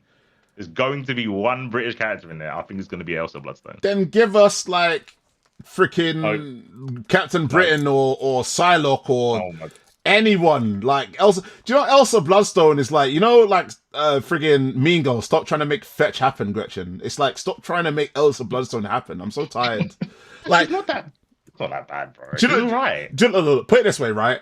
I reserve the right to say that if her trailer happens and she's looks sick, then I'm gonna hit you with the MIB flashlight, right? And you're gonna forget everything I just said. I'm gonna be like, yo, I was like an Elsa Bloodstone fan since Third Strike, right? But that's for then, not for now. From day. Okay, Exactly. that's cool. Yeah, you have to see her to appreciate her. Her name doesn't do enough of the heavy lifting. Yeah, You have to exactly. see the It you have to definitely see the- doesn't. Yeah. My last one, I gaslit myself into thinking this is real. I think Carnage Eddie would be so sick. Carnage Eddie. Yeah. In the comics, right now, Eddie's got Carnage. He doesn't have Venom. And I want him to say, like, we are not Venom. We are not Venom. All right, well, all right. So Carnage Eddie, but we'll just put Carnage. All right. So that's Elsa Bloodstone, Carnage, and Moon Knight. All right. I think they're all anti-heroes, and I think they're maybe not. Eddie's not really eccentric. Mhm. Maybe anti-Venom would be, but I don't want to see anti-Venom. I don't think anyone wants to see anti-Venom. I hear it. All right. What about Robbie's team? One sec. Let me just put Blades. Just anywhere. Just literally. Cringe. I said cringe. Like Blade is not. I'm putting him in Gwenpool. Gwenpool, by the way, is just like guaranteed. That's the guaranteed section. So Gwenpool section is guaranteed. So Gwenpool and Blades, right, are both happening. Yeah. 1,000,000%, right? Probably, unfortunately. I think so. Do you know what? It's so hilarious how everybody has kind of just mind stoned themselves into like agreeing that Blade. Blade is happening. Like everyone across the planet has just been like, yeah, Blade's happening. It's happening, guys. And everyone's like, yeah, Blade, yeah.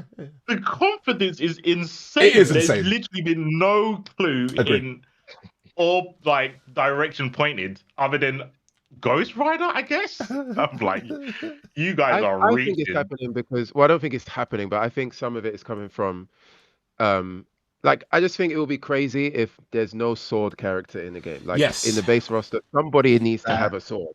Whether it's Exactly. Blade, whether it's Silver Samurai, like, most likely Blade over Silver Samurai, right? Like I'm sure there's other Blade wielding characters in Marvel, but if there's no Blade in base roster, like Blade wielding person, I'll be shocked.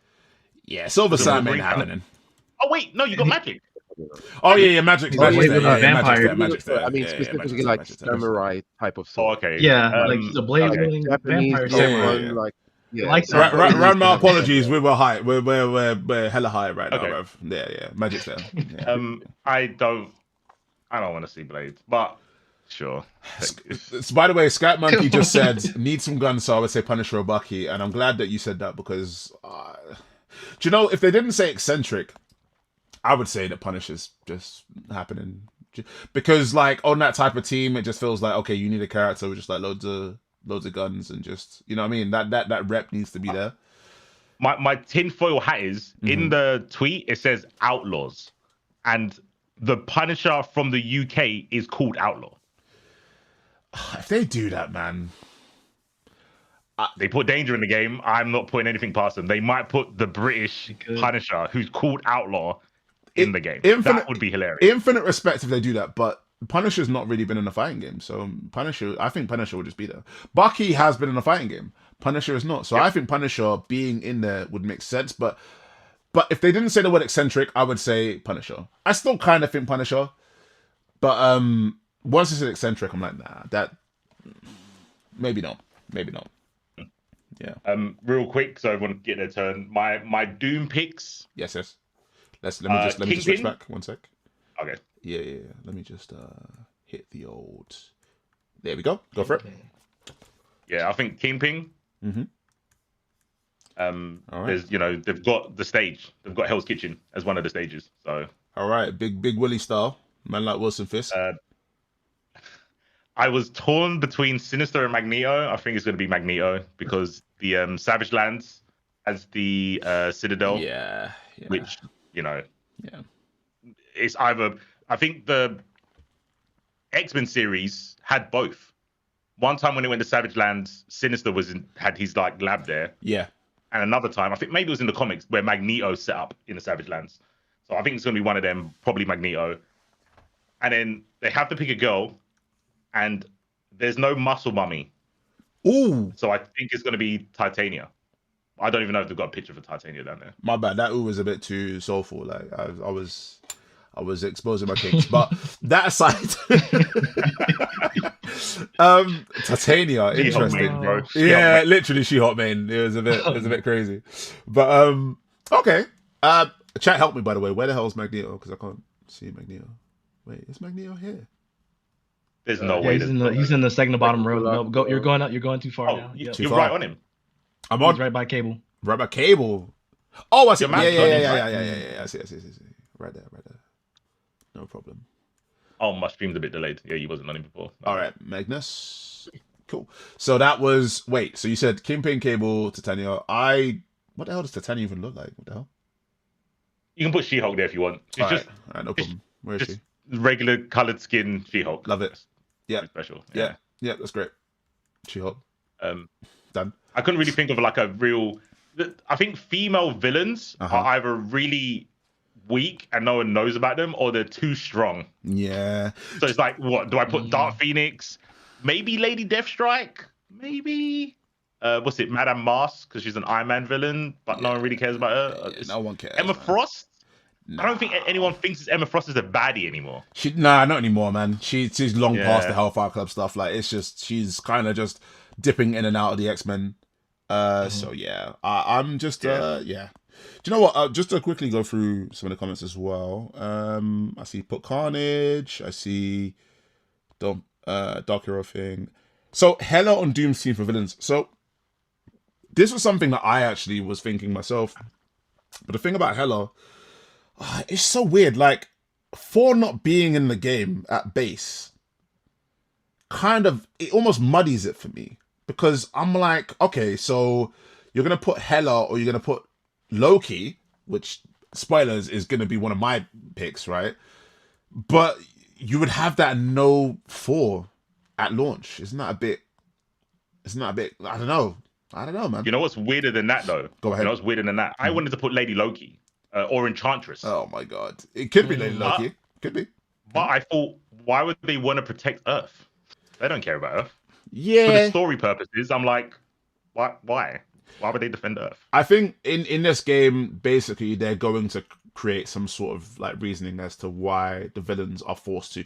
They're doing the whole Frieza in Dragon Ball Super like has to fight for like. By the way, I despise that, but that's a whole other conversation. That's like some Talkin Tokon after dark. But yeah, they'll do some like the villains have to band together in order to make it work. Do you know what I'm saying? Sure, but I mean, I'm just saying that influenced my choices because Kingpin, he's a baddie, but he cares if Earth gets destroyed. Same with Magneto. Do you know what I mean? There's some bad guys. Doom would obviously care. But I think when you think of otherworldly, like Dark Phoenix, why would she care? Why would she care if Earth got destroyed? Yeah, Dark Phoenix is legitimately just a malevolent force, right? She doesn't even she's beyond that. Like in a way, like she probably was. I don't even think she even moves in a way that factors in her own survival. She's just a force. Like she just cares about like, you know what I mean? Just being a force. 100%. Yeah. So that I think is actually quite fair. Man said, okay, one sec. I just seen that J. Jonah Jameson's there, so we're gonna put him in the Gwenpool. So JJ as the Spider-Man villain, I'm about it. I'd main JJ. Yo, SSK, I'm sorry, man. Like, where's Shadow Realm? I'm throwing Howard the Duck into Shadow Realm. He's going. I'm sorry. It's done. I mean, he is eccentric. He is eccentric. And he's an outlaw. He's definitely an outlaw. I'm throwing him into Shadow Realm, but if like Howard the Duck gets like actually announced, then I will personally apologize to SSK. I will make a video saying apologies to SSK for what happened. So SSK, I'm with you. I want Hitmonkey, but this is the first time I've ever said it because I don't want to jinx it. But if Hitmonkey makes it in the game, that would be so sick, bro. So some of the others are saying Lizard Blizzard says Blade, Man-Thing, Diamond Hellstrom, Nico, Venom, Satana. There's a lot of people that could be on Robbie's team. Well, yeah, I don't disagree. Some of those are part of what I agree with. Lord Kiz 9033 says Wanda is definitely on Robbie's team. So I agree with you. I agree with you, but the thing is that I can't.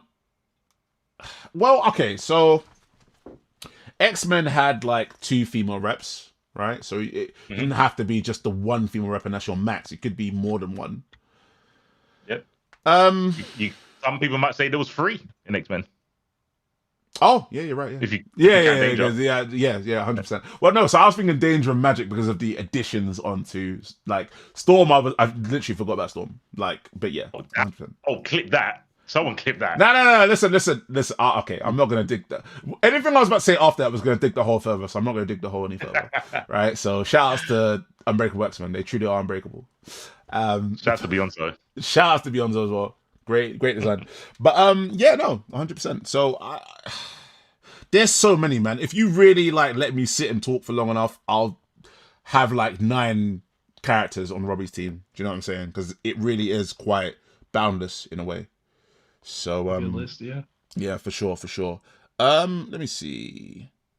Who else do we have?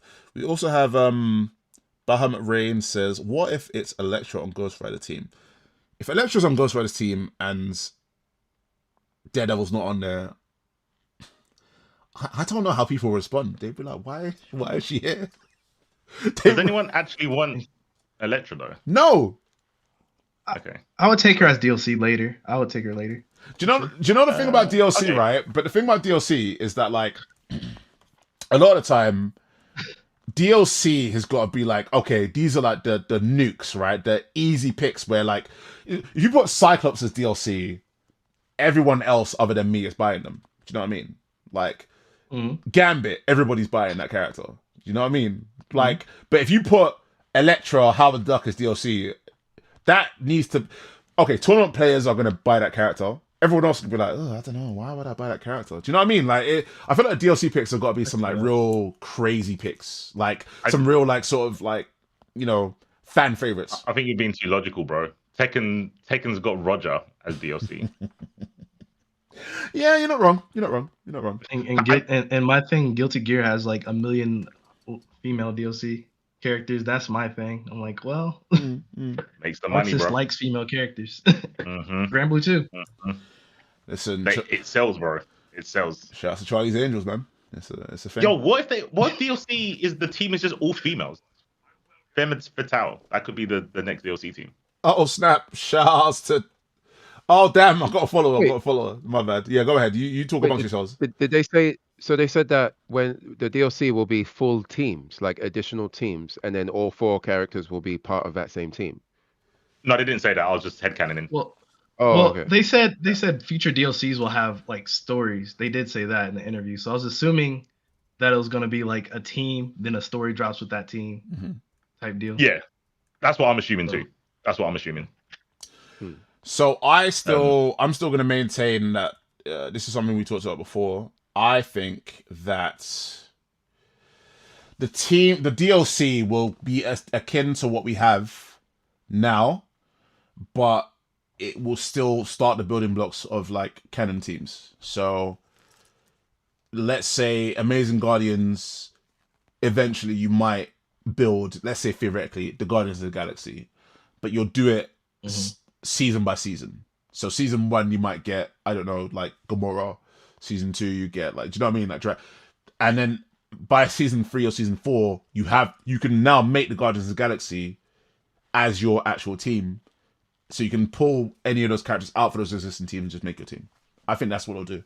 So will it, because I think other than that, if you do a Fantastic Four, and they're definitely coming, by the way, shouts to me, because I'm the only one here who believes that. No, I believe it too. I'm with you. Yeah. I think 1,000%. Yeah. They're pushing them too hard.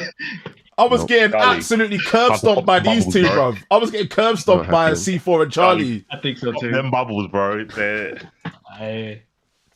These people want King in the game. Bro. They want Ben Grimm in the game. Shouts to Ben Grimm. I want to hear clobbering time, and that's it. I don't care if the character's bottom tier. I want to hear clobbering time, and that's it. And then I'll just put the characters to one side. How are you gonna go into our System Works meeting and go, we just put Hulk in the game. You know what we need? Ben Grimm. Come on. No way. Yeah. I agree with what Ranma just said about the if the DLCs are forced to like shoehorned into teams, it kind of gives them less freedom to just pick characters, I think. Exactly. So that would be my concern if they were forcing the team thing. No, and that's the point that I'm making, basically. I say all that to say that Amazing Guardians is genius because you can eventually make Guardians of the Galaxy. If Fantastic Avengers actually happens, by season 3 or season 4, you can get the Fantastic Four just by putting one of those characters into a made-up team. And then you can get all the kind of stuff. Because if season 1 is Fantastic Four, let's just say that for example, Charlie and C4 would be like, I'm not buying this crap, right? Fantastic Four, get that out of here, right? Trash. To quote Earthbender Charlie from episodes, let's say 3 or 2, Trash-tastic 4, right? So that's bars, though. That's a real quote. Crazy. real quotes, real people, right? So Trash-tastic 4. So he would be like, I'm not buying this crap, right? But if you say Human Torch with Super Scroll and something else, and they call it the flaming, like, you know what I mean, whatever, like the flaming Cheetos, flaming hot garbage, he'd be like, all right, I'll buy the flaming hot garbage. Just got 1 or 2 characters I like, you know. And then by season 3 or season 4, he could be like, oh cool, like they got Fantastic Four. I don't care about Fantastic Four, but cool, Fantastic Four's here. So I think that's a really, really clever idea. You know, you can just like start the building blocks, finish them later. You know. But yeah. Yeah, that's another way of doing it. Absolutely. So let's move back into the old tier maker, because right now C4's team is done. Zeta, talk to me. Who do you think is going to be in this game? Okay, so we'll go from Ghost Rider's team first, because my Doctor Doom thing got busted when y'all said the female thing. I was like, I don't know about that anymore. But as far as Ghost Rider, I had Felavel. Ooh, I think Felavel's gonna be in there. I think because I don't know, they've been pushing like cosmic stuff. Like they've been saying cosmic this, cosmic that. Agree. I think she kind of would fit in the the Ghost Rider bracket of things. I have a very obscure pick, which is a Phantom X, and I know that that's probably not on the list. I have a picture I'll throw in the chat. Now, I don't know if it's going to be a dual character or not. Yeah. Yep, He's Phantom sick. X. He's very sick. But you have Cluster too. Like Cluster exists as well in that kind of space. So I'm like, that could classify as female if we do that. If we go both characters at the same time. Listen, like man's not even Muslim, but wallahi, I don't even know who that character is. Like Phantom X, I don't know who that is. Hey, bro. Hey, shout out to Paris, bro. Shout out to Paris. This is like when I got absolutely mugged in EVO Japan by friggin' real life Terry Bogards. Man was just there. He was hella Chad, yeah. And he was like, yeah, like, you know about Diamond Hellstrom? And I was like, who the hell's Diamond Hellstrom? And he was like, yeah, like, Diamond Hellstrom. And he just like hit the backstory. I was like, raw, this guy knows his stuff. Like, fair dues. Shout outs to you. Diamond Hellstrom, you know. You've probably seen Phantom X, just didn't know that was his name. He's like, yeah, you've definitely seen him. Have I? Like, interesting. Yeah, he's always next to Deadpool. Most people have seen him. They just don't know that that's his name. Okay, fair enough. Well, chat, by the way, help me. If you see Philavel or you see who else did you say? It's a Phantom X, right? Phantom X. Yeah, Phantom X probably not on that list, but we'll see. Okay, all right, fair enough. Philavel has to be on that list. There's no way. That's what I think too. She was in Cosmic Invasion as well. Cosmic Invasion, exactly. Yeah. So all right, I'll look through. So okay, so you said Philavel, Phantom X, and who was the last one? And Doctor Strange. Yeah. Doctor Strange. My boy. Over Nico?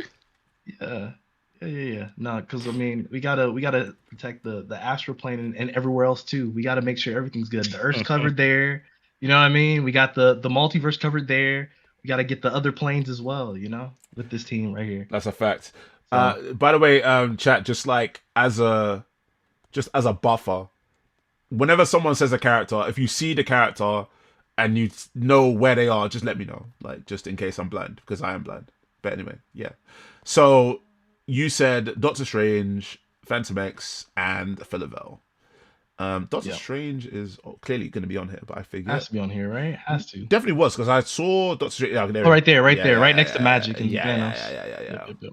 Let's see. So Doctor Strange. Cool. Doctor Strange and, well, friends. True. Yeah. All right. So true. No, it's okay. Ranma says, I want a spellcaster that plays like Nine the Phantom, Doctor Strange, or Scarlet Witch. I don't care. That's exactly, and that's what I was thinking. I'm like, they would do some crazy effects with Doctor Strange. They've been using like the little new star effect that they've been using on everything. I'm like, that's a fact. Put that on a character right now. I'll be down for that. Right, I'm gonna say this is Philavel, even though it's not Philavel. I'm gonna I'm gonna tell my kids this is Philavel. You got me. You got me. You good. And I was gonna say, just use the dude with the wings in the middle right there, right by Ant-Man. Just use him as a right by Ant-Man. Ant-Man is what row? Top row. Damn, man said black guy. Oh, man, like, yo, with the wings. That guy with the wings. Yo. Can I get some respect for my guy, Black Bolt? I have not seen the Inhumans since when did the game come out? Like, we don't talk about that game. See? Well, you're talking about Rousing Imperfects. You're talking about Rousing Imperfects? Oh, my days, bloods. That is abysmal. That game was good, bro. It was a game of all time for sure. A game of all time, 100%. All right, so for Doctor Doom's team, I have Green Goblin. Just personal bias. There's no reasoning behind it. I need this character to get in the game. I saw Ranma in the chat hating on Green Goblin. We gotta talk. We're gonna have to talk out back, you know, with a glider and a pumpkin bomb or something, you know, a little fun. All right, Sean. Because I'm gonna hit you with this. I feel like that character would be really cool, like just with like Oki things, like having like the bomb on Oki, kind of how Elfelt was in Exerd. Agree. Yeah, agree. So I think that'd be really cool. Okay. I have Magneto on that list as well, and then I have Mephisto, because I think what's gonna happen is they're gonna have a villain for each team specifically, and they're gonna kind of pull them out of like the situation and have them fight their villain first. Yeah. I can believe that. That's what I was thinking. I can believe that too. All right, so the Green Gobbler. Shout out to the Green Gobbler. I see the Hobgobbler, but not the Green Gobbler, so we're going to have to use Hob for now. Hob today. That's fine. Yeah, Hobbs and Shaw. So we're gonna throw that in there. I definitely thought Kang was Green Goblin for like 2 seconds. Yeah. Same thing. Yeah. You ain't alone, bro. You ain't alone. And then you said Magneto, and then Magneto. I'm assuming they're using the Rival's portrait. Where is Magneto? I do not see Magneto. Bro, what they need to do when they put Magneto in the game, I need to see him. You see the way like Peni Parker came in with her like level 1 where she was just drilling straight through. I'd see him come in with the German suplex, the magnetic German suplex like he has in Marvel. And bro, if he comes with the X-Men Mutant Academy German suplex, this would be the greatest game I've ever played in my entire life. All right, hear me out though. They could do it though. They could, because like you know, you got Beelzebub. You can just have him do like the little handout things. Okay. I see the vision. I see the vision, man. Come on. That'll be sick. Oh, by the way, Titania. You said Titania. By the way, what did she use? Is that Valkyrie? I'll use Valkyrie instead of who did I say? Oh yeah, you said what instead of? There you go. Put Valkyrie on there still. Yeah. But all right, cool. And then we said who? All right, where's Max? Is Max already on there? Oh, Max is already on there. That's why. So I got overlap. So I got overlap. So I'm gonna put overlap. So in the overlap one, that's basically whenever more than one person picks. So and then Mephisto's at the very bottom. And then Mephisto. Oh, you said Mephisto as well? Okay. Yeah. Yeah. Right there. I see him. I think he's gonna be like a summoning zoner. That's what I would guess. Instead of Dormammu as well. Yeah. I see it. So 3 to 5. Yep. And then it's your 6th. Yeah, no problem. All right. Thank you. Charlie, talk to me. So where's the team? I thought there was like a team villains thing that's happening. So there is, right? So initially I went Doom Team, Robbie Team, DLC, Shadow Realm, and GWENPOOL. Oh, so GWENPOOL's Doom Team guaranteed. is basically what some people are saying is a villains team, right? Correct. But what I did instead is I then separated it into like just each person, right? So Zeta's got their picks, like C4's got the picks. You got your picks, I got my picks, and then there's overlap in case like more than one person's picked that character. And we're picking, it's 5, right? Or 6? 6. 5 picks. 6 picks. Okay. Well, yeah. It's like what? There's overlap. There's one overlap. Yeah. I'm gonna go with mine's probably not gonna be too long. I'm gonna go with. I agree with Green Goblin potentially being there, but not just so that I don't overlap. I'm gonna go with Dr. Octopus instead. Okay, cool. All right, Dr. Because I just think that spiral function could be good, and visually, like, just I'm just imagining like a standing hard punch that hits 6 times, just like spiral. I rate it. And I just want to hear the sound effect. I see the vision. I just want to hear that. This guy, this guy's like finger's gonna be hovering over the buy button. He's like, I'm not really sure, and then he sees the heavy punch hit 6 times, and he just clicks buy. Yeah, buy it 6 times. So I'm gonna go with Doc Ock. It's a bit basic. Well, not basic. It's one, he's never been in a fighting game as far as I can tell, and 2, I just think character diversity wise, in terms of like what they do and how they look, I think is quite an important. Could be an important addition, so I'll go with him. I'm gonna go with Blade because I still think we need a samurai sword wielder. I would go with Silver Samurai, but I think the chances of that are just. Actually, you know what? I'm gonna go with Silver Samurai. Oh, don't do it! Oh, he did it! No, he did it! That's the deep cut. That's my deep cut. Silver Samurai. Silver Sam, but ain't that an X-Men character? Oh, what are we? All right, go on then. Silver Samurai. Right. And for the lore stuff, like. I'm not one because I don't know too much about like the Marvel comic lore. At least like nothing going on in the past like 20 years. Yeah. I'm just gonna say I'm not gonna pay much attention to it because I just think that you could spin anything, like not anything, but you could just make it work. Like even if there's never been this character in the comic on that team or whatever, I think they could probably just be like fuck it and then just make it work somehow. So I'm gonna go with Silver. Doc Ock. I'm gonna go with wait, I can't see the characters. No, my bad. I'm switching between the two basically. I'm just like whenever you're talking, I'm just like just throwing it in there just so you can see you. But go ahead. Yeah. I think I'm gonna agree with Magneto. I'm also gonna agree with Carnage, but then I don't know if I don't think Carnage and Doc Ock could be there because then there's 2 Spider-Man villains. So let me not say Carnage. So Magneto, I'll say Magneto, Yep. even though that's another X-Men character, but Magneto is quite crucial. What's that? 3 so far? That's 3 so far. Yeah. Because you got Silver Sam, you got Doc Ock, and you've got Magneto. Oh, you got 4, right? You said Blade. You said Blade was in there as well. Yeah. No, I replaced Blade with Silver Samurai. Oh, okay, cool. So Silver Sam, Doc Ock, and are we including potential DLC, or are we talking base roster? You can throw in DLC as well. I probably will just throw whoever mentions any DLC, I'll just throw them straight in DLC, pal. But go ahead. Anyone you think will be DLC, throw them in. DLC, Psylocke. I'm still standing for Psylocke for sure. And that leaves one. Man said the Psy-tastic for. I'm trying to find a way to. Fantastic Four. Wait, where is she? One go ahead. more. Oh, I see her. I'll go with Scarlet Witch. I think. Yeah. She has to make an appearance. Come it's a bit of a on. boring. Not boring in terms of like the character's boring, but I think boring in the sense of she's very a common choice. I think that character's going to be Safe bet. incredible. Yeah, safe bet. Yeah. Incredible.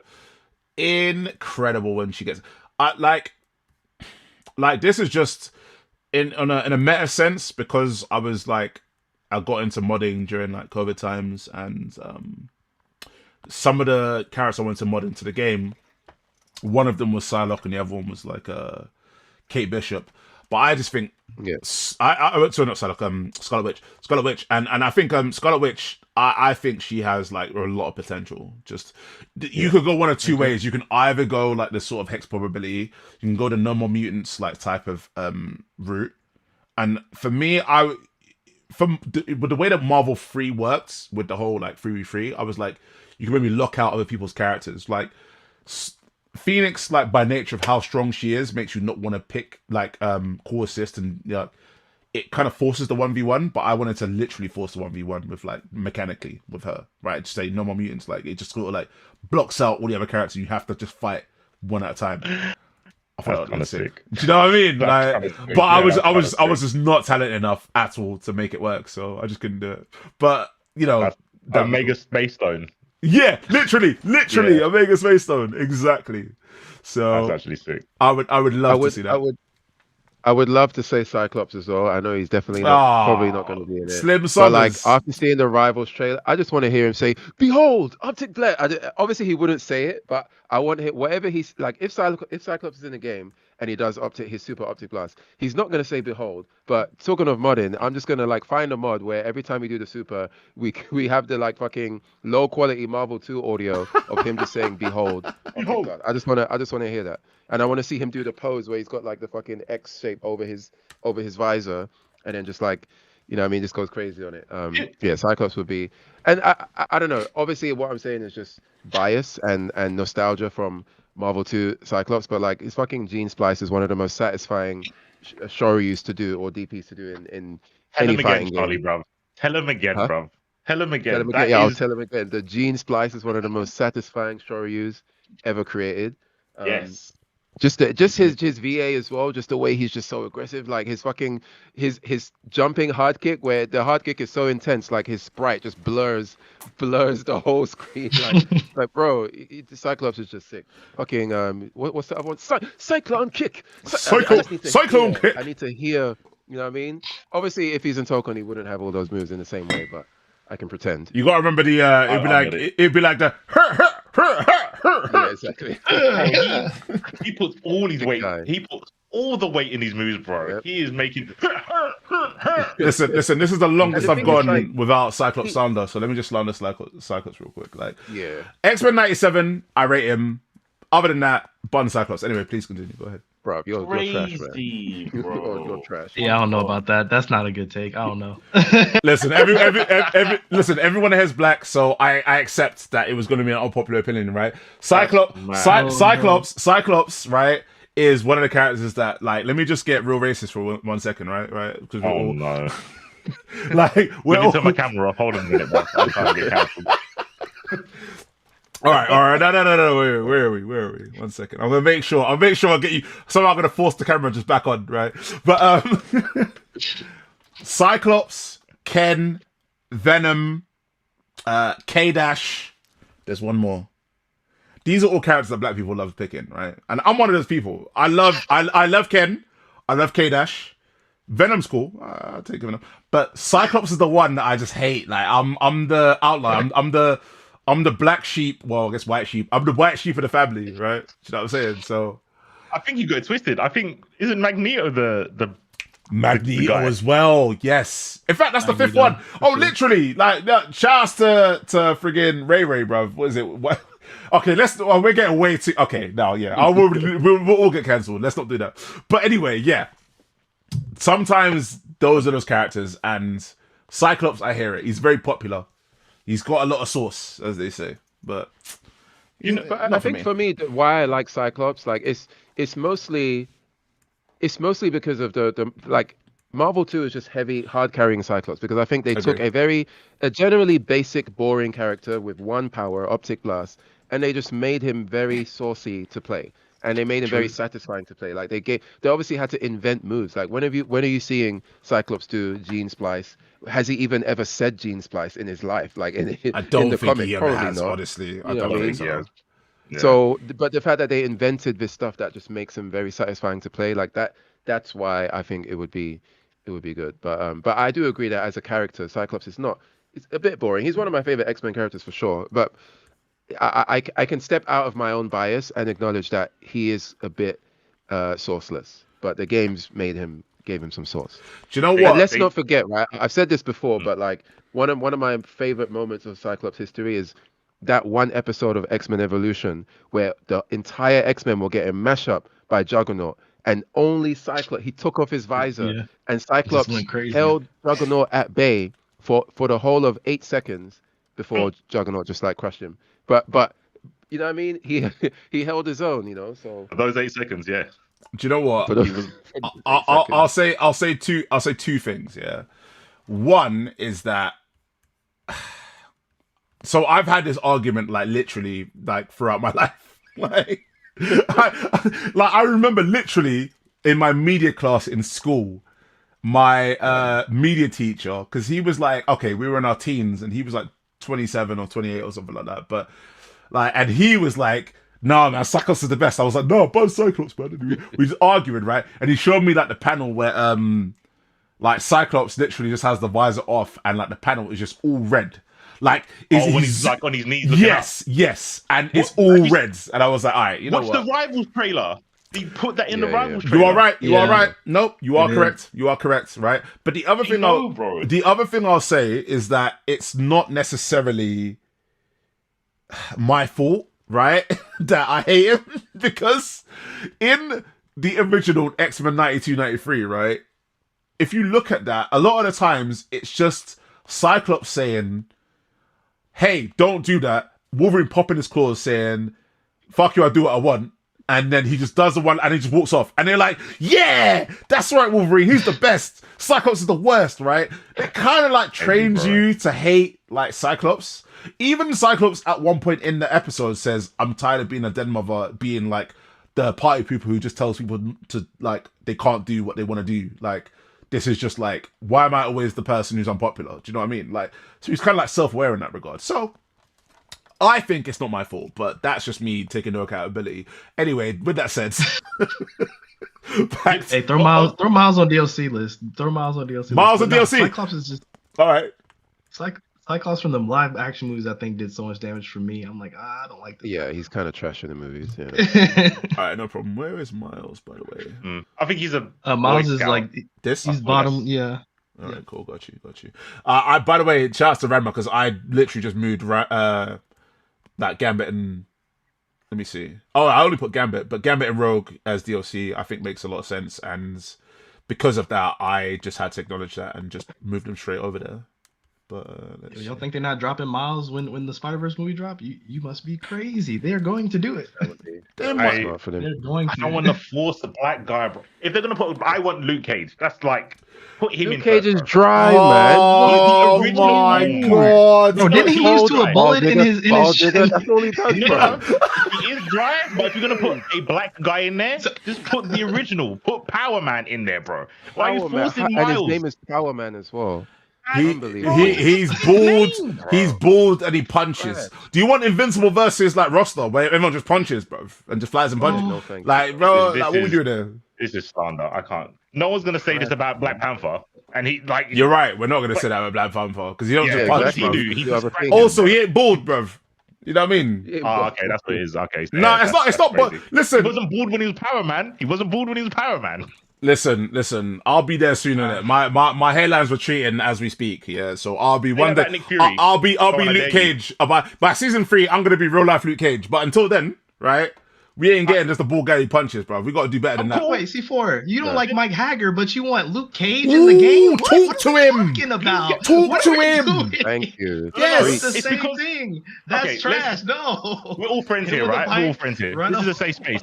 The only reason you want Blade and the only reason you want Miles is because you want a black guy in the game.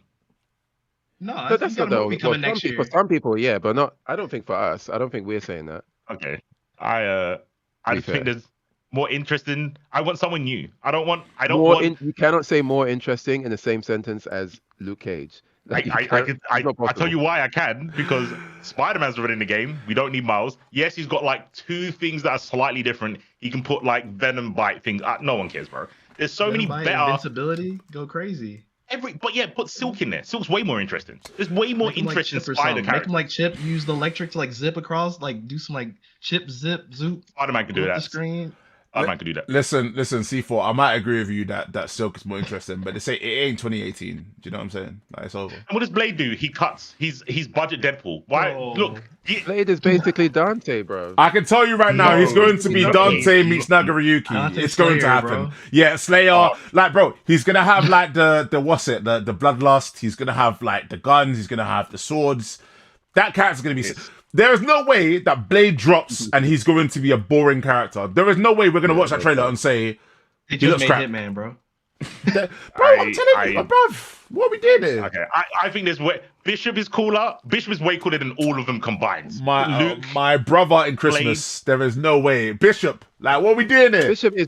I mean, I'll give you Bishop over Luke Cage, like for sure. Okay, cool. Luke Cage needs to be, yeah. No. Right. There's Bishop. Fine. All right. You know what? We'll step away from Luke Cage. I just think that he's above those 2. But there's way more interesting characters. Heimdall, kind of, from the MCU. I would take Sam Wilson. I think Blade is just my mum got hit by a vampire while she was giving birth. That's it. That is him. This is the heaviest. This is the heaviest trolling I've seen in a while, bro. Sam Wilson. Like. Oh my. He's just got a sword and a Uzi, bro. He's not that interesting. Bro, I can tell you right now. Okay, swords. Falcon could be interesting. Nah. Wait. If we're talking Blade. Okay. Uzi, swords. That's Hitman. Uzi, swords. He could go the stakes. He could shoot the stakes, right? He could do some like bloodlust Nagaryuki. Oh, you're trolling. Yeah. Shoot a stake at Wolverine, bro. See how well that goes for you, bro. Like. Not everyone's a vampire. That's what I mean. When he's not fighting vampires, he's any guy, bro. He's give me Killmonger. Killmonger attack out Blade. I can see that. Good matchup. No, I can see the stakes, but I will say, guns, the bloodlust thing, right? He could even do that thing where he bites you, and I mean, he could do all sorts of stuff, man. You can make that very creative. I don't think it's gonna be like you get Blade and you're like, oh, what do I do with this character, right? You either go bare guns and you either just make him Dante function, but make him a fresh twist on Dante, or you do Nagaryuki meets something else. You can do a whole bunch of stuff, man. I don't know, man. I think this is Wolverine. This is Wolverine all over again. This is when you were like Wolverine. This is slightly different. This is. I'm gonna say it. Go on. This is a DEI pick, bro. This is a DEI pick. Oh my God! He really said it. He got it. He went in. Oh, he actually went there. At least put Blue Marvel. Put like a cool one. It's a DEI. I can't Blade is a DEI. Let's put. Why do we want Nick Fury? You said, why don't we want Nick Fury? Yeah. But what ball? It's because he's bald. By the way, we don't hate bald characters. That's not a thing. Listen. Shout outs to Vicious. Shout outs to Lee Chung. Shout outs to Shin and Shaw Dragon, Mark Denton, and Rich Denton. Shout outs to bald people. We rate all bald people right out here. We're not haters. Yeah, with no So haters. there's put Rhodes, put War Machine, put anyone, bro. Just Okay. put Cloak and Dagger. Let me Then everyone wins. let me engage with this seriously. So Okay. I think what it comes down to is like it's a mixture of multiple things. So number one, we're looking at characters we've never seen in a fighting game. Yep. Miles, And that is Blade, something they've said, by the way. Sorry to cut you off. That is something that they've specifically said that you're likely going to see characters you haven't seen in fighting games before. Yeah. So there's that. And if that is one of the goals, it would behoove the developer to try to align that goal with a financial powerhouse move, such as involving a character that has not only not been in the game, but also has some kind of media upcoming that is relevant, such as Spider-Verse movies. Maybe we cannot, well, not maybe, we cannot say the same. Well, I guess we could technically say the same thing with Blade, but right now the Blade movie's in development hell, so we're not sure what's happening with that. But had it not been in development hell, that would also be an understandable link as well. So I think those two things. And then, yes, if we are to be honest, some kind of diversity, like having a black character or just a character that is from a different part of the world, right? Like that does move the needle for some people, and that is important, right? Especially when you're looking at Marvel, which has a treasure trove of characters that are from all over the place. So I think if you combine these three things, it does make sense for somebody to potentially include Miles Morales or Blade. Like it's not just I know that you kind of said the DEI thing as like mostly joking, like for sure. Like if I was to dive into your head and take a guess as to why you said it, I'm guessing it's more of a joke. But I think if we're really honestly analyzing what's going on, Blade and Miles would be good additions for those three reasons. And two of those reasons have nothing to do with skin color diversity. So I think the issue I hear what you're saying. Like no trolling, no joking around. I hear what you're saying about diversity, but the issue is I think I'm looking at them now, other than like Killmonger, other than Wakanda, I think all the black characters are from New York. Maybe maybe Bishop doesn't count because it's another timeline, right? But yeah, Luke Cage, Heimdall is from Asgard, but we're saying that we're probably not going to get Asgard because Thor. It's going to be weird having an Asgardian without Thor, kind of. I guess is War Machine from America? I don't know, but it feels like the diversity doesn't really work if everyone is from the same area. Like, yes, the diversity is in the look, but the culture is the same. Mm-hmm. That's why I think Bishop is a little bit cooler because he's at least time displaced. I agree with you, but I think that's more of a symptom of the fact that so many of Marvel popular characters are from New York, right? Like if you're talking about the Spider-Mans, you're talking about like Daredevil, you're talking about I guess maybe not the X-Men, I'm not sure, but like a lot of the superheroes that people like in the Marvel universe have something to do with New York. So I agree with you that in a perfect world we might want to get some diversity from different parts of the world, but that wouldn't be a choice intentionally made because of where that character is from. That would be a symptom of, well, New York is already a popular location for Marvel characters, so we kind of can't avoid that if we're picking anyone because so many of them come from there. True. Maybe I have a problem imagining someone being. I kind of had the same with had a little bit with T'Challa, not as much as Blade though, but I feel there's no Blade fans, but there are people that like Blade, and I think there are fans of other characters, and I would want them in first, but I can't prove that. I've never heard of someone saying Blade's my favorite character. There is no way you could ever tell me that Blade. You see, okay. No, there's a difference between liking a character and like a fan of a character. When I think of a fan, I'm like, this person collects all the media. Now, I love the Blade films, the original ones. I thought they were all sick. They were like, for the time, they were super, super cool. But I acknowledge in my older ages that Wesley Snipes carried the heck out of that character, bro. Yeah. He hard carried Blade. If that wasn't Wesley, I don't know if people would got on board with Blade. You might be right, but I think I tell you what, because of the fact that Wesley Snipes hard carries up to when was Blade Trinity, like 2008, I want to say.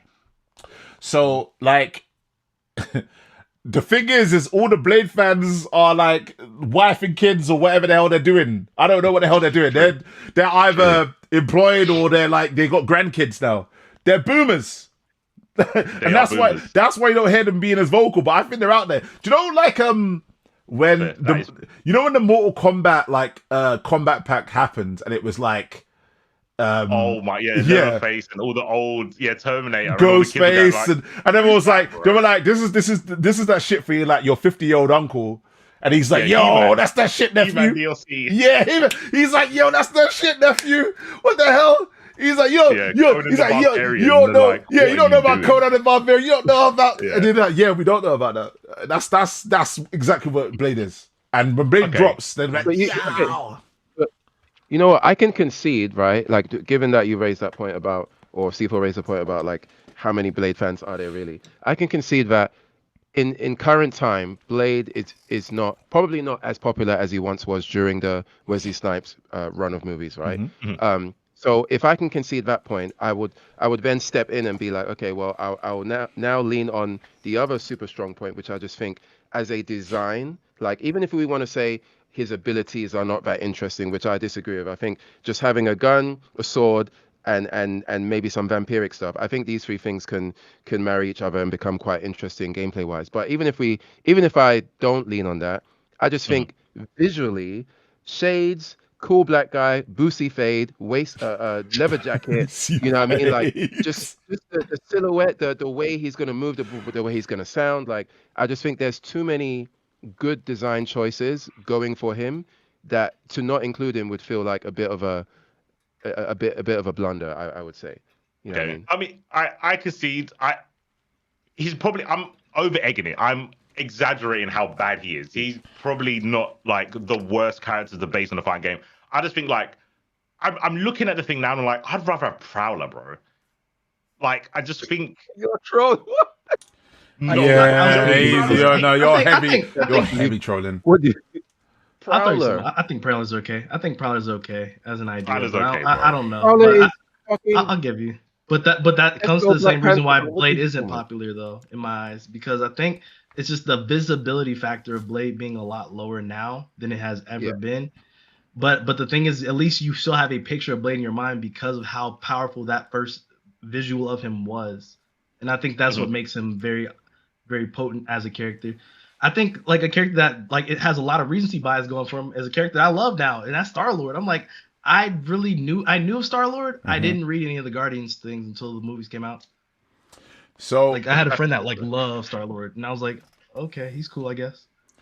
So I didn't even know who he was until the Guardians movies. Really? So that's fair. Okay, fair enough. Yeah. No idea. I mean, Rocket Raccoon was definitely like a deep cut until like Guardians movies. Do you know what I'm saying? Ranma says Nick Fury would be a much worse character in a fighting game. Like, what the fuck would he even do? He would have a lot of gadgets, a lot of life model decoys, bro. Yeah, man. He would. Batman. He'd be like, I don't know. He'd be like Chris Redfield or something. You know what I'm saying? Yeah, he'd be just like role cancelling. Chris is sick, bro. Chris is sick. That's a fact. I'm not trying to hear it. Also says, I hate guest characters, but I want to see Spawn as a... So I don't think any guest characters get into this game. Like, Guilty Gear or anyone. I don't think it's ever happened. The reason why I don't think it's ever happening is because I just think there's far too many Marvel characters. The second you put a single guest character in, they're going to be like, where's Howard the Duck? And you can't talk to them because Howard the Duck gets in before any guest character you're talking about. Any of them. So I think that's fair. Yeah. But with that said, let's oh crap. There's no way. Okay, no, we're good. All right, cool. So let's actually finish this one off, right? So in terms of your roster, you said Doc Ock and Silver Sam. Yeah. And you also said, who was the other one? Was it Blade? No, Silver Sam instead of Blade. Instead of Blade. And I said Scarlet Witch. I said Magneto, I think. Cool. And, so that's 4. So you got 2 more. 2 more. Jeez. Fuck. Yeah, probably should have thought about this before. It's all good. Yeah, go ahead. I'll just go with I won't worry about like overlapping comic book characters, so I'll just go with I'll go with Luke Cage. Joking. I'll go with Bro, that was petty. That was bad. That hurt.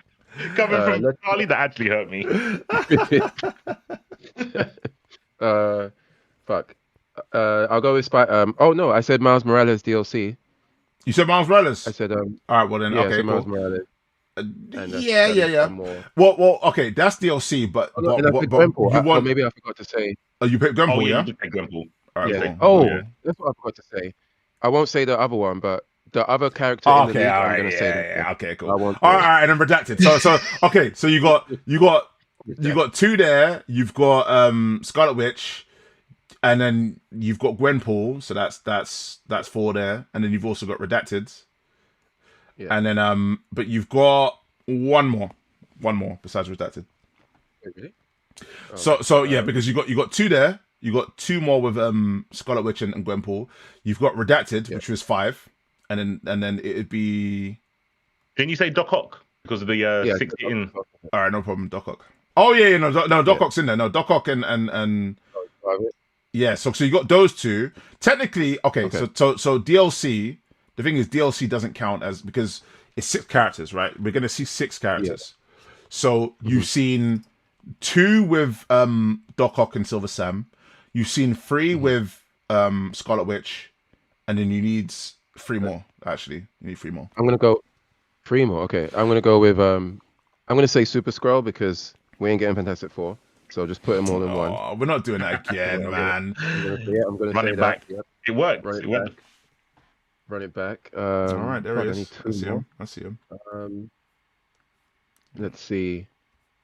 Yeah, I'm just looking at the characters now. I think what's his name? Sentry could be interesting.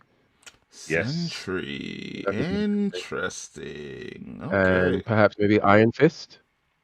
Bro, Iron Fist. Charlie's. Sometimes Charlie pisses me off, but sometimes he's spitting so hard, bro. Yes. Yeah. Yes, he's spitting. I can get on board with this, Charlie. This is my Earthbender. I'm glad I turned over a new leaf. Yeah, I'll go with those. And I know like there's probably some reason why. Oh well, this team and the character comics but I don't know too much about the details. So cool. Okay, there's Iron Fist. I see him. Iron Fist, but he's kicking in the portrait. It's like, what are we doing there? Do you know what I mean? All right, cool. Iron Foot. Iron Foot. I like Iron Foot. So there you go. That's the 5 plus Scarlet Witch, that's 6. So for me, I was saying Loki. Okay, so one sec, because I actually had this like in a doc somewhere. So let me go see what I'm actually saying. I'm saying Gwenpool Wonder Blade, yep. And then I wanted Nika Minoru, like I said. I don't know if Nika Minoru was actually in these portraits. Let me see. Who is that? Who is Nika Minoru? So she's part of the Runaways. Runaways is a comic. It came out about 05 or something. Brian K. Vaughan. He also did a run of Hawkeye, which is fantastic. But basically, they are a bunch of kids. They, just to quickly go through their backstory, bunch of kids. They go to a summer house every summer, and their parents go and do like adult stuff. And they're like, yo, one of these days, they're like, oh, what are our parents actually doing? So they go and take a look, and it turns out their parents are all supervillains. And they're like, this is insane. Our parents are like sacrificing people and doing evil shit. We're running away, right? So they're just on the run, and their parents are basically trying to track them down. And for the first like sort of volume, that's like them. They're basically fugitives from their parents. Like the parents are trying to, but they're also all superpowered in some kind of way, or just like largely, important in some kind of way. So Runaways is like, yeah, Alex Wilder's the leader, or was the leader.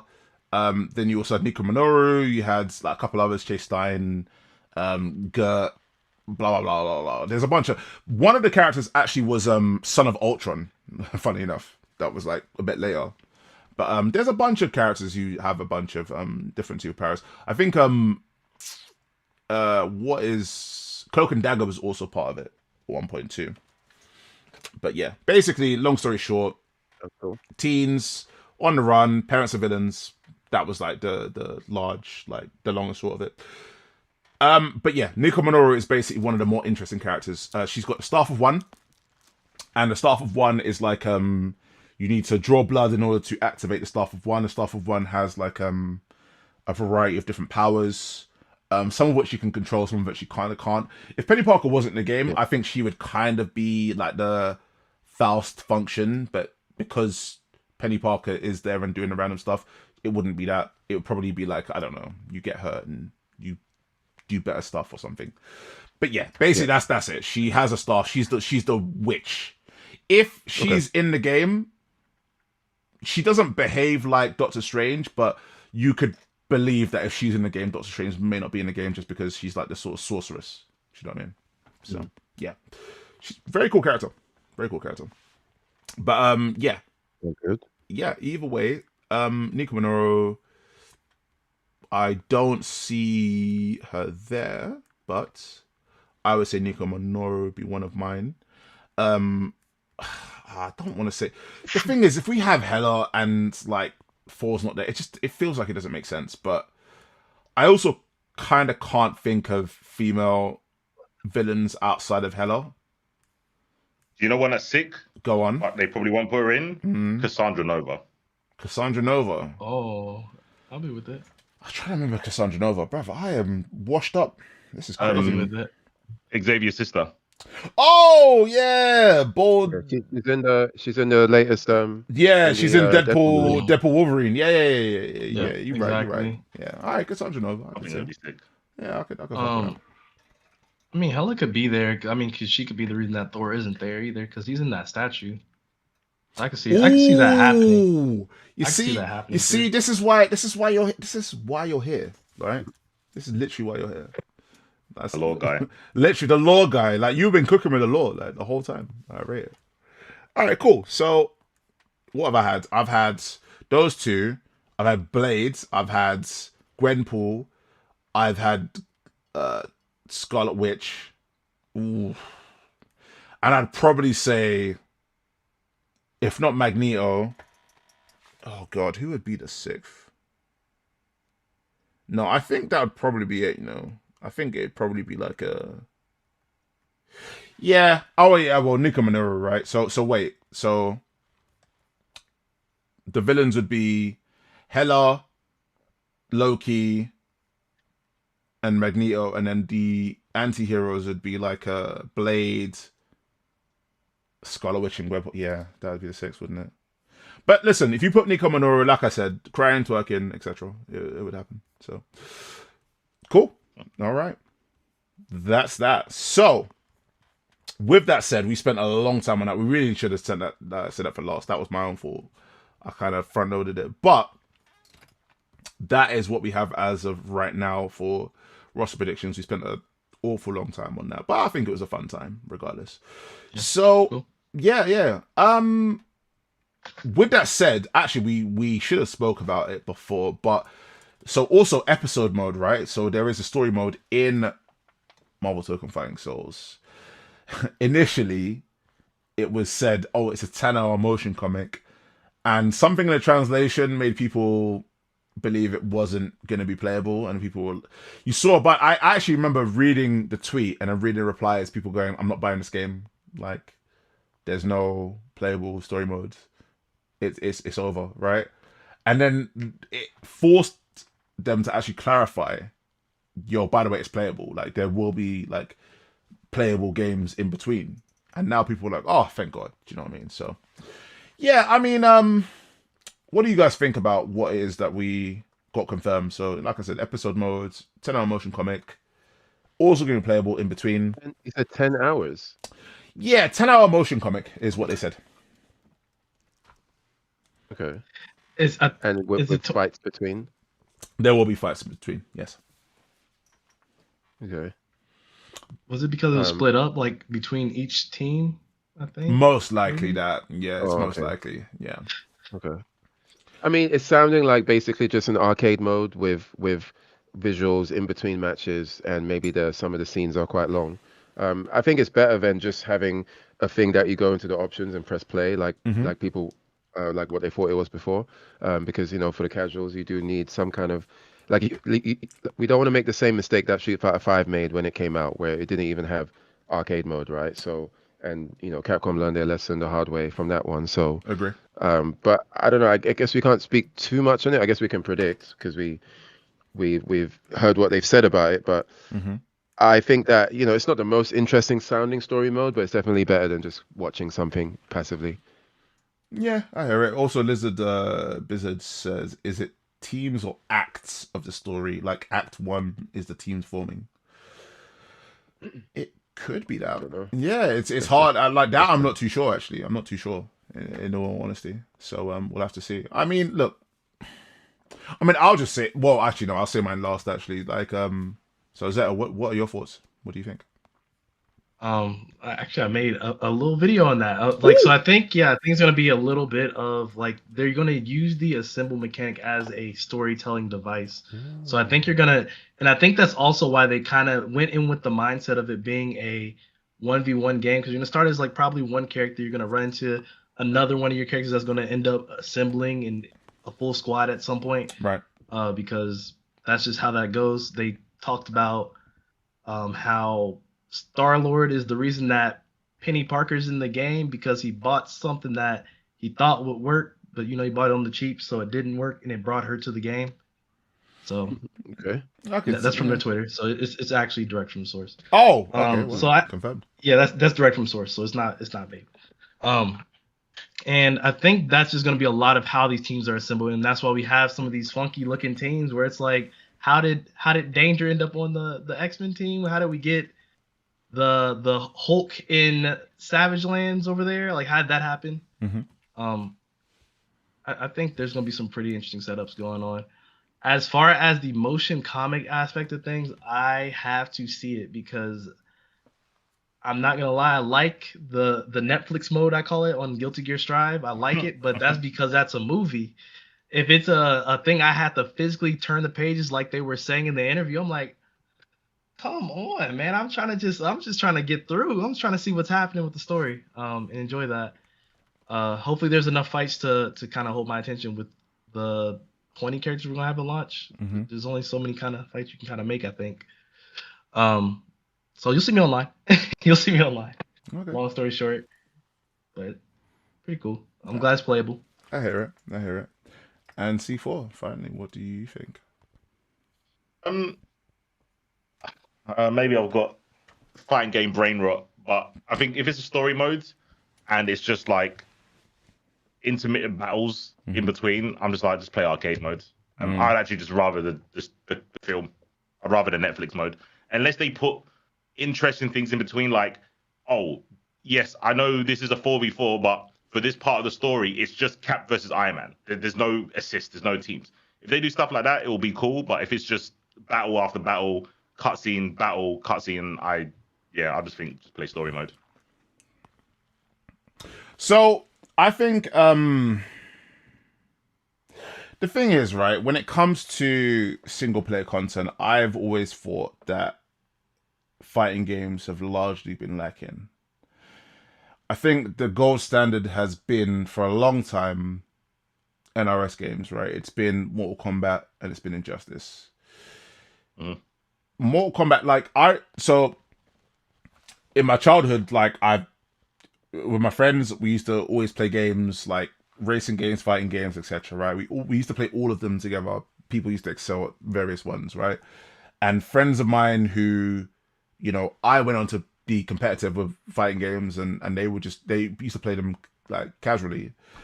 They would still come back to me from time to time and be like, I'd be like, what you playing? They'd be like, yeah, I'm playing like Mortal Kombat, like MKX. He was like, yo, it's a 10-hour story mode and it's sick, right? He was absolutely loving it. And it feels like, for the most part, NRS games, and granted, they got massive budgets, but they've always been the ones that have excelled when it comes to the content. I think it's a good start. It's a good start. I think it's not going to hit those levels of NRS maybe, but it's still going to be something that's going to be pretty satisfying for people. we'll have to like you guys are saying, see how it plays out. I don't necessarily think it's going to be like a just play arcade mode. We'll see how it works, right? Maybe if I move away from an NRS and a Mortal Kombat, I could go towards a X-Men. I want to say was it Next Dimension? No, yeah, X-Men Next Dimension on the GameCube. I remember. Basically, I remember doing the story mode on that game, right? And it was kind of like what you're saying. It was like sort of arcade modes. But the thing is, it had like these little different conditions in them, like in each one. Something would happen in the cutscene and it would affect your match, right? So Wolverine, right? Something would happen in the story and it would stop his healing factor from working. And basically, he would be injured. And they would, like, the narration would be like, oh, and it'd be Patrick Stewart. I don't know how they had enough money for that, but they were like, oh, well, his Logan's pride stopped him from, like, mentioning that his healing factor had stopped. And he'd walked into the next fight injured, right? You would actually start the match with, like, a third of your health missing. And that was like, okay, it literally, not only was the fight harder, like, because the difficulty was higher, but also you had less health.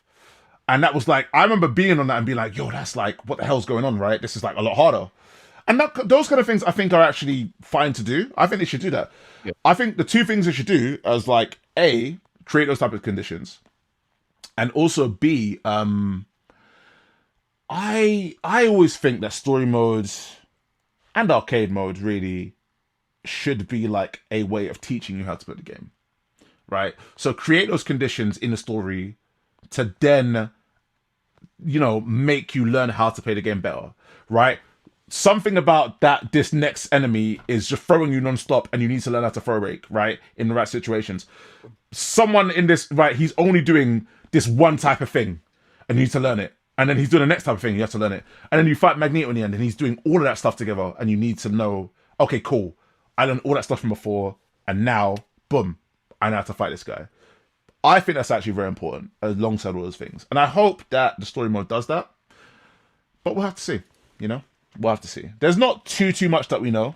But I think that would definitely be a great idea if they do that. So Arxis, if that was my one suggestion about stuff that, you know, I'm not going to engage in as much, right? I only care about, here's how many frames startup this is, and here's, you know what I mean? But that would be, I think, a good idea. Exactly, the nerdy stuff. But yeah, that's me, basically. So, yeah. Any final thoughts on that before we move on to the last few topics? Thank all of you guys for sticking with us, because I be waffling. Any final thoughts from you guys on that? Nope, not for me. I mean, I have like one or two, because I was going to say the same thing you were saying with that. I'm like, I feel like with the story mode, they have to have like a secondary mode, because like the whole concept of Tokon is like you have this comic book template, right? Wouldn't it be cool if there was like a mode where you start with one character, right? And then you make a series of choices. I was about to say exactly what you're about to say. And there's just a series of choices you can make that affects how not only the story goes, but what team you assemble going into like the final team, the final battle. Yeah, that'd be sick. I think that would make it like really, really cool. They have to do something like that. They have to. Agree, actually. Yeah. I think that'd be a great idea. So, yeah. All right. So, only the last handful of topics to go before we wrap this all up. I think, just some quick things. One of them was the UI change just between like the different builds, right? Obviously, this was just like from the footage that we'd all been posting from EVO Japan. They sort of shifted some of the subsystem like icons like down, and they'd sort of like really crunched it together at the bottom. Some people had been saying, "Oh, they don't really like the look of that." I personally thought it made a lot of sense, just because I thought it was all visually very apparent and very concise. Like, this isn't necessarily like a long, you know, topic, but I thought it was like a good change that they made. And yeah, other than that, I think they haven't made a huge amount of changes to, you know, between the builds in terms of visual.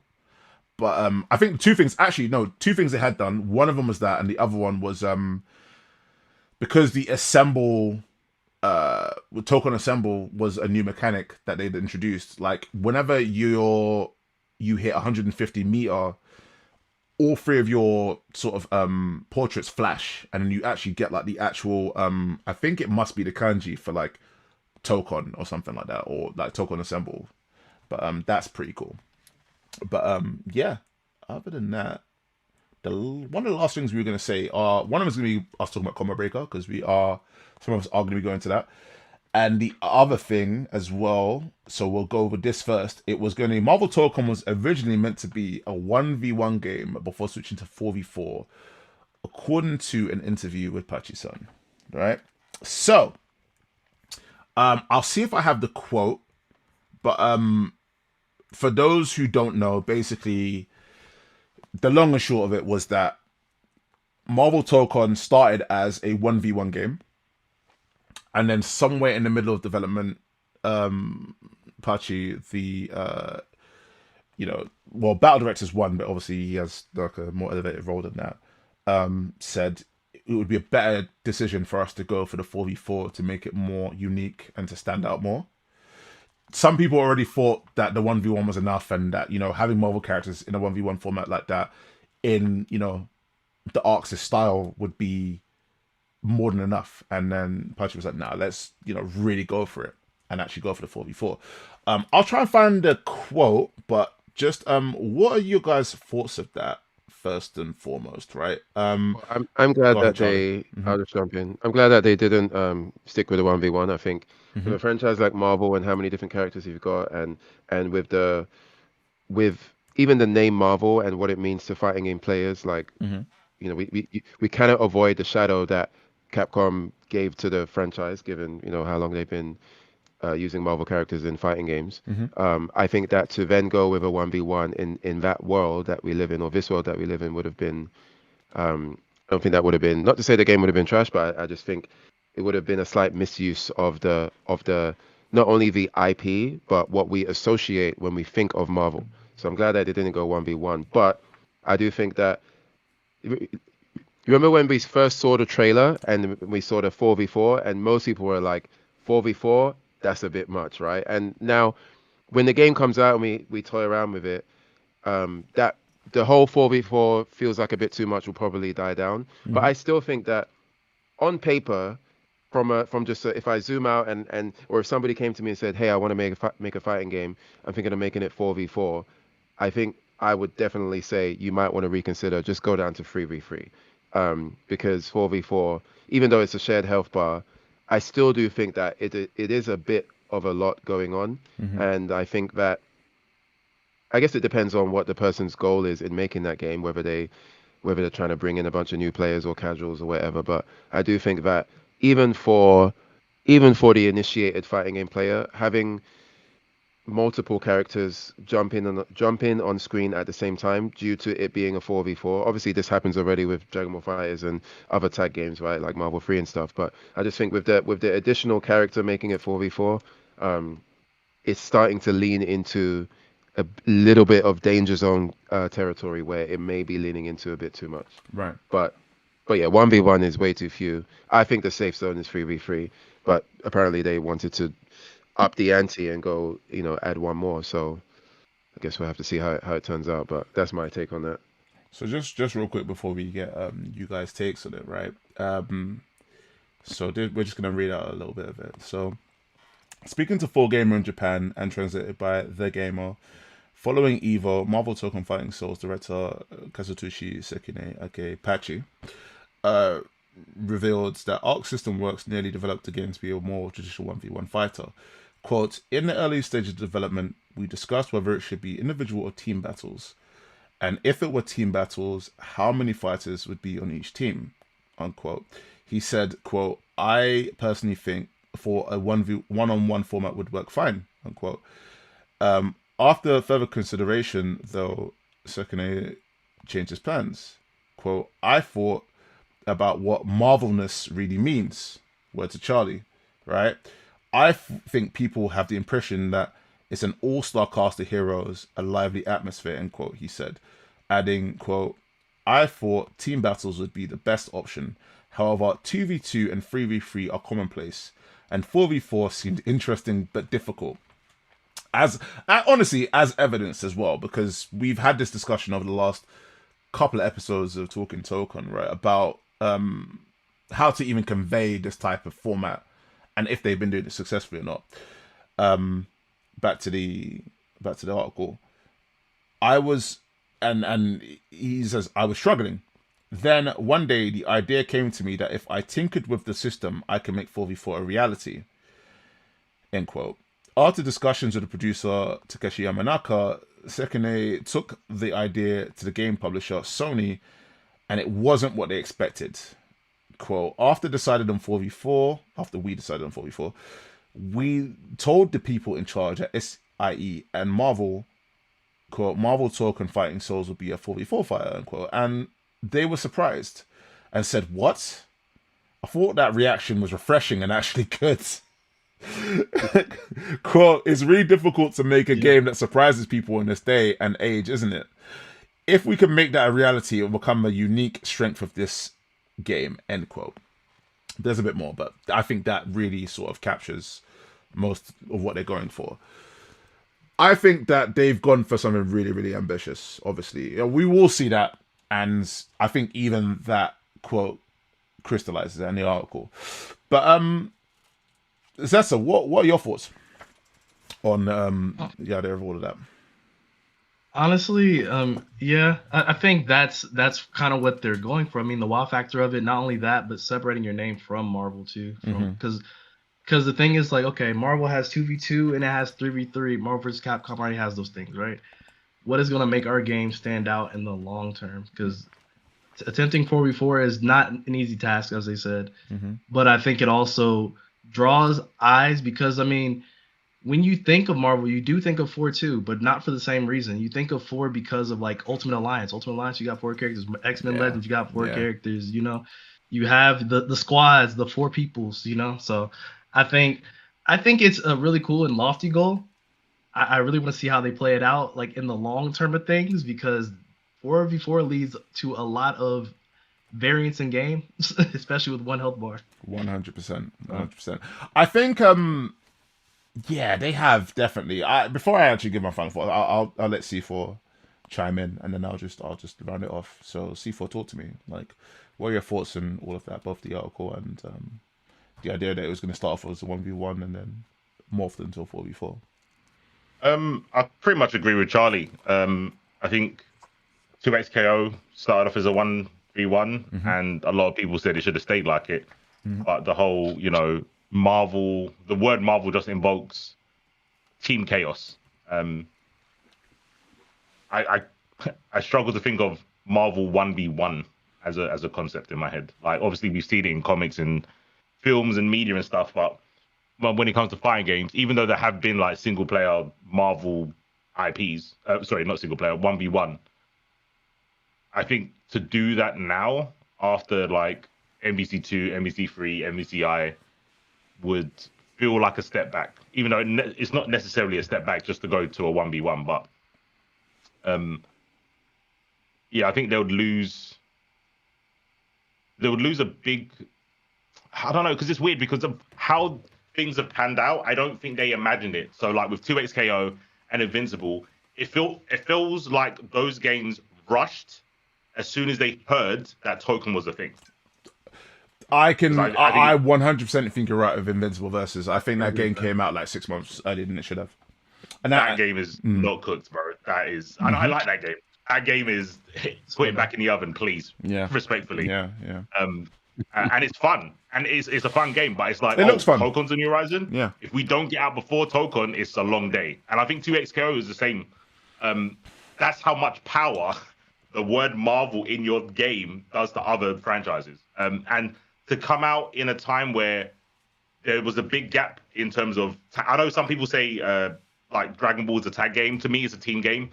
A tag game hasn't come out since, I guess, Nin Impact. But before Nin Impact, it was Marvel vs. Capcom. You could count Power Rangers, but not many people played that. It was a good game, but yeah, I think tag, even though a lot of people don't like tag games, like specifically hate tag games, I think when it's a Marvel game, either people have selective amnesia and they forget that they don't like tag games, or it's the best tag game, so people allow it. So yeah, I don't think it would have worked if it was a 1v1. It had to be a team or tag game. I hear you. So just a quick on the comments there. So just from Ranma here, he's saying keep in mind Pachi and Arxis devs are big fans of Marvel vs. Capcom. He also says Tokon is doing his very own unique thing. And you know, just generally just responding to what we were saying. I think honestly, I think it's a great idea what they went for. And I think that the biggest hurdle they had is honestly just conveying that it's a 4v4 that you don't have to necessarily fully dive into as a 4v4, right? And this is something that we've actually spoke about like a bunch of times throughout this podcast, is that I've always been a huge fan of, you know, just the idea of it being a 4v4. Some people have come into this game saying it's a 1v1 with assists.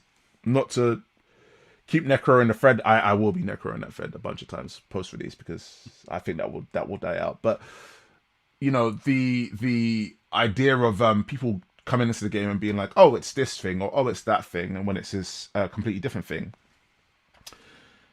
it's because they haven't conveyed what they necessarily want the game to look like or be. And I think that's probably by intention, right? I think they're sort of like 4v4 is crazy, but I think at the same time when Sony was like, what the hell are you talking about, right? They probably did have to convince Sony, like, okay, how is this gonna work? Like, how are you gonna sell this to the people? And part of that is, okay, 1 health bar. You can play 1, you don't have to play 4. And you know, it's very flexible. The flexibility is both like the boon and the bane. It's like you can sort of see it as well. Like earlier when I was talking about Peni Parker and I was saying, oh, you know, she feels very self-sufficient. Most of these characters feel very self-sufficient. If you look at this game versus like a Marvel vs. Capcom, Marvel games have characters where they have very strong tools and they have very clear weaknesses that need to be plugged up with like different characters. Oh, this character's really good at this thing but can't OTG. Cool, get an OTG assist. Oh, this character is very good at, you know, the teleport's very fast, but they need something to, you know, augment that. Okay, you just get like a beam assist or something and you can teleport and do mix-ups. But a lot of these characters can do those things kind of not entirely by themselves, but like they feel like they have very strong things. Like Wolverine can just like he has ways to force 50-50s. And like in team games, technically a lot of the times you feel like these characters can't do that on their own. They need a team that allows them to do that.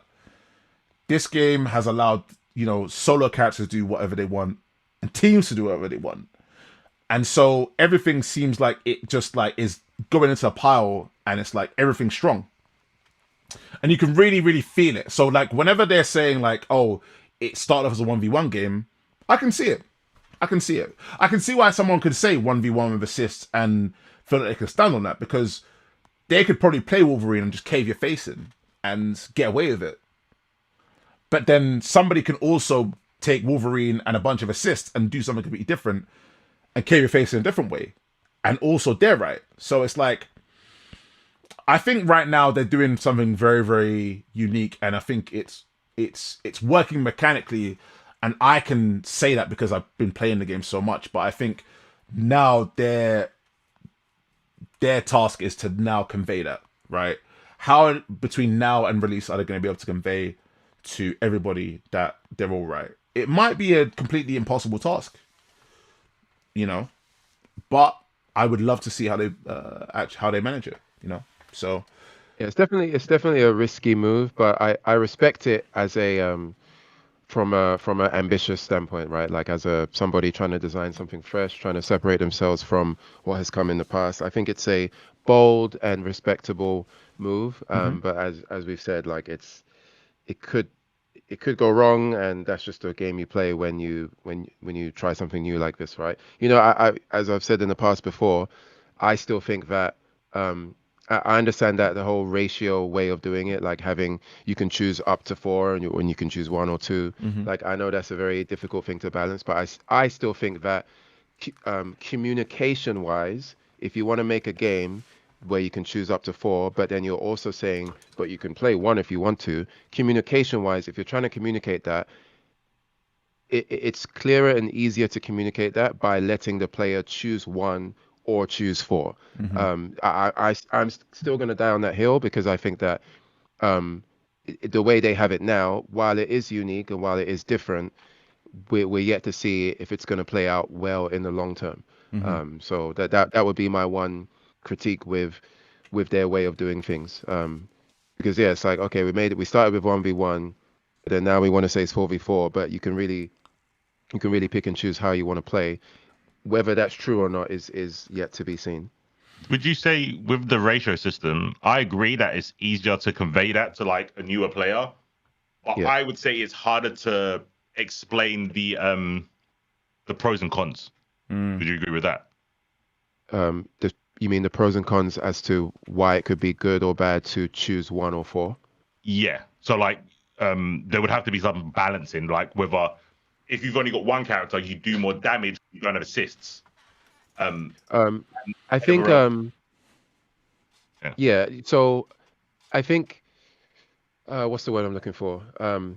Intuitively, I disagree, because I think intuitively, even if you're a person that knows nothing about fighting games, intuitively, if you go into a game where you can choose 1 or 4, your brain is going to tell you, well, if I have more characters, I'm probably going to be able to do more things versus if I have 1. So I think just on the intuitive standpoint, it explains itself. It already explains that there may be a disadvantage between having 1 or 4, but I think to your point, they still need to do some elbow grease and put in the groundwork of, we need to mechanically explain well why having 1 or 4 may be a pro or a con, if that makes sense. But I think just from a raw intuition standpoint, I think the ratio thing would work fine in terms of letting people understand what's going on. I hear what you're saying. I think the problem is the intuition, and the devs would have to break the intuition. So like you said, I think anyone who sees the concept of I can pick 1 or pick 4, you go, oh, well, if I've got 4, even let's say that they all had individual health bars, just for this argument, right? You'd be like, oh, I've got 4 characters to try and win with. And I can assume, oh, it's going to be like a raid boss where the person with 1 character is maybe going to have like more health or something. But then you've got things like, well, if they're 1 character, if a game has snap, I can't snap that character. But the single player can snap. They might not understand, oh, when you can snap a character, you can kind of like loop pressure, or you can set up. Yeah, and I think obviously to a fighting game head, that's obvious. That's just going to be obvious about like snapping if you've played any like versus game before Tokon, where I would think a casual be like, well, you said the intuition is, oh, I want to pick 4. Even if I don't like 2 of my characters, it must be better to have 4 against 1. And yeah, I think the devs would have to try and break the intuition, and that I think is hard to do with casuals. Yeah, it's definitely like, yeah, I agree that it's well, you still have the in between as well. You still have you could pick 2 or you could pick 3, which I think has to be included, because that may outweigh or help tip the scale one way or another. But yes, generally speaking, I don't mean to say that ratio is just like a fix all and it's obviously better, but I do think from the if the mission is to make it clear that, hey, you can play how you want, I think in terms of mission clarity, I think ratio is superior in terms of mission clarity. But they still need to, like you said, put in a bunch more, potentially maybe even put even more work to explaining how and why you might want to choose 1, 2, 3, or 4. Yeah, that would be tricky for sure. Yeah, that's cool. Yeah, I agree with Charlie. Can I just say one thing? I want to argue with chat. Fire away. Someone said Rainama. I'm gonna go with Rainama. That's a fighting game knowledge bias. The general public would have been fine with 1v1. I don't agree. I think the general public don't play fighting games. And second, every Marvel fight, whether it be in comics, in films, in cartoons, normally it's a team fight. It's very rare that it's a 1v1. And normally it starts off as a 1v1, and then it's, I'm going to go get my older brother, which is my team. It's the X-Men versus, it could be the X-Men versus Apocalypse. It's not a 1v1. It's the Avengers fighting. It's the Fantastic Four. It's very wet. Like, even with the Hulk, it's normally Hulk versus more than one person, unless it's like Abomination. Yeah, I think Marvel at its core is team fights. Maybe not team fights, but it's groups of people. And I also think that I would argue that the general public, I don't have proof for this, but I would argue that the general public might find that a 1v1 Marvel fighting game just comes off as a bit boring, like especially in the style that they're doing. Like, I'm imagining Tokon right now, the speed of which it plays right now, but it's just 1v1. That to me sounds incredibly boring. Like, if I even just visualizing that, So, and I think that even a general public person could feel that too. And even a general public person, they probably are aware of the existence of versus games. Maybe they haven't played them, but a general public person wouldn't just be somebody that exists in a rock, like on a different planet. They would be existing in our world, and they would know generally what other games have come out before. And I think in that world, they would compare and be like, well, yeah, we've got like Invincible Versus, we've got Hunter x Hunter that nobody plays, and we got all these other tag games, but like or team games. I don't want to like say the wrong phrase, but yeah, I just think that they would find it a bit boring. I think. Yeah. Okay. I'd agree, but yeah, I couldn't prove it. I am biased. I acknowledge that. I can't erase my fighting game memory, but I think I've got a decent grasp on like what casuals would, like you said, what they would see. Because I think of like Injustice. Injustice was 1v1. It is kind of different because it's DC and it's like NRS, and it's more like an isolated cinematic thing, where like the story of Injustice, I think, carried that game. Right. Like that, the story alone turned into a comic, and I think the story of Injustice did way better than the actual game Injustice. But no, I think that's actually kind of fair to say. So, I mean, my only pushback. Go ahead. My only pushback with that is that I feel like Strive is kind of what Tokon is in a 1v1 vacuum. Like, if you just wanted to like boil it down to its parts, right? Because when you get to the wall, you hit the transition point, you go boom, you're going there. Sometimes it's a hard knockdown, sometimes it's not a hard knockdown, so on and so forth. I can't say it's exactly Strive because I think there's more tools equipped for solo play up in Strive, of course, just based off of the game. But I don't know. I can't just boil it down and say 1v1 isn't a viable aspect of Tokon. So I think like having the ability to get your 4 characters, which is the weird thing, the ability to get your 4 characters, I feel like you either have to be playing very well or very bad. And I think that allows you as a beginning player to take a moment and say, okay, why am I getting this character? Oh, because I'm getting whooped up. Why am I getting this character? Oh, because I whooped him. You know what I mean? So I feel like they kind of have some guardrails in place to allow you to understand why you're getting the piece of candy when you're getting a piece of candy, Agree. So wait, are you saying that they wait, can you repeat what you said? Because I want to push back, but I want to make sure I'm not pushing back on something that I just invented from thin air. No, you're good. So with Tokon, I mean, you have 4 characters at the end of the day, right? But to start it, you only have like the 2 people that you have, right? So it allows you to switch, or it just allows you to have an assist if you want to play 1v1 with an assist, right? But then by time like you get your characters, you're either winning by knocking them through a wall break, right? Or you're losing by losing the round and getting a character. So then it allows you as a player to identify your status in the match at that time, and then kind of adjust from there. And I think what that does on the bigger scale of things is if you're still comfortable with this one character, you're still just playing that one character, you get more tools. I think that's how I would visualize it as a person that doesn't, if I didn't like tags. But I guess this is not a pushback, but just more like a side point, which is What you've just described is part of my problem with just the design philosophy, where it's like, okay, they say we are able to play one or play four, or however how we like to play. But I think it's counterintuitive when a developer is saying that, but then the mechanics of the game are illustrating something completely different. Where it's like, even if I want to play, like, if I go into this game and I'm like, I just want to play Wolverine, I don't care about anyone else. I still need to pick four characters. I still need to see my team assembling, even though I only intend to ever play one. And I just think from a I don't know whether to say design philosophy or just logically, it's a bit strange where it's like developer says play how you want, but you still got to pick the four characters.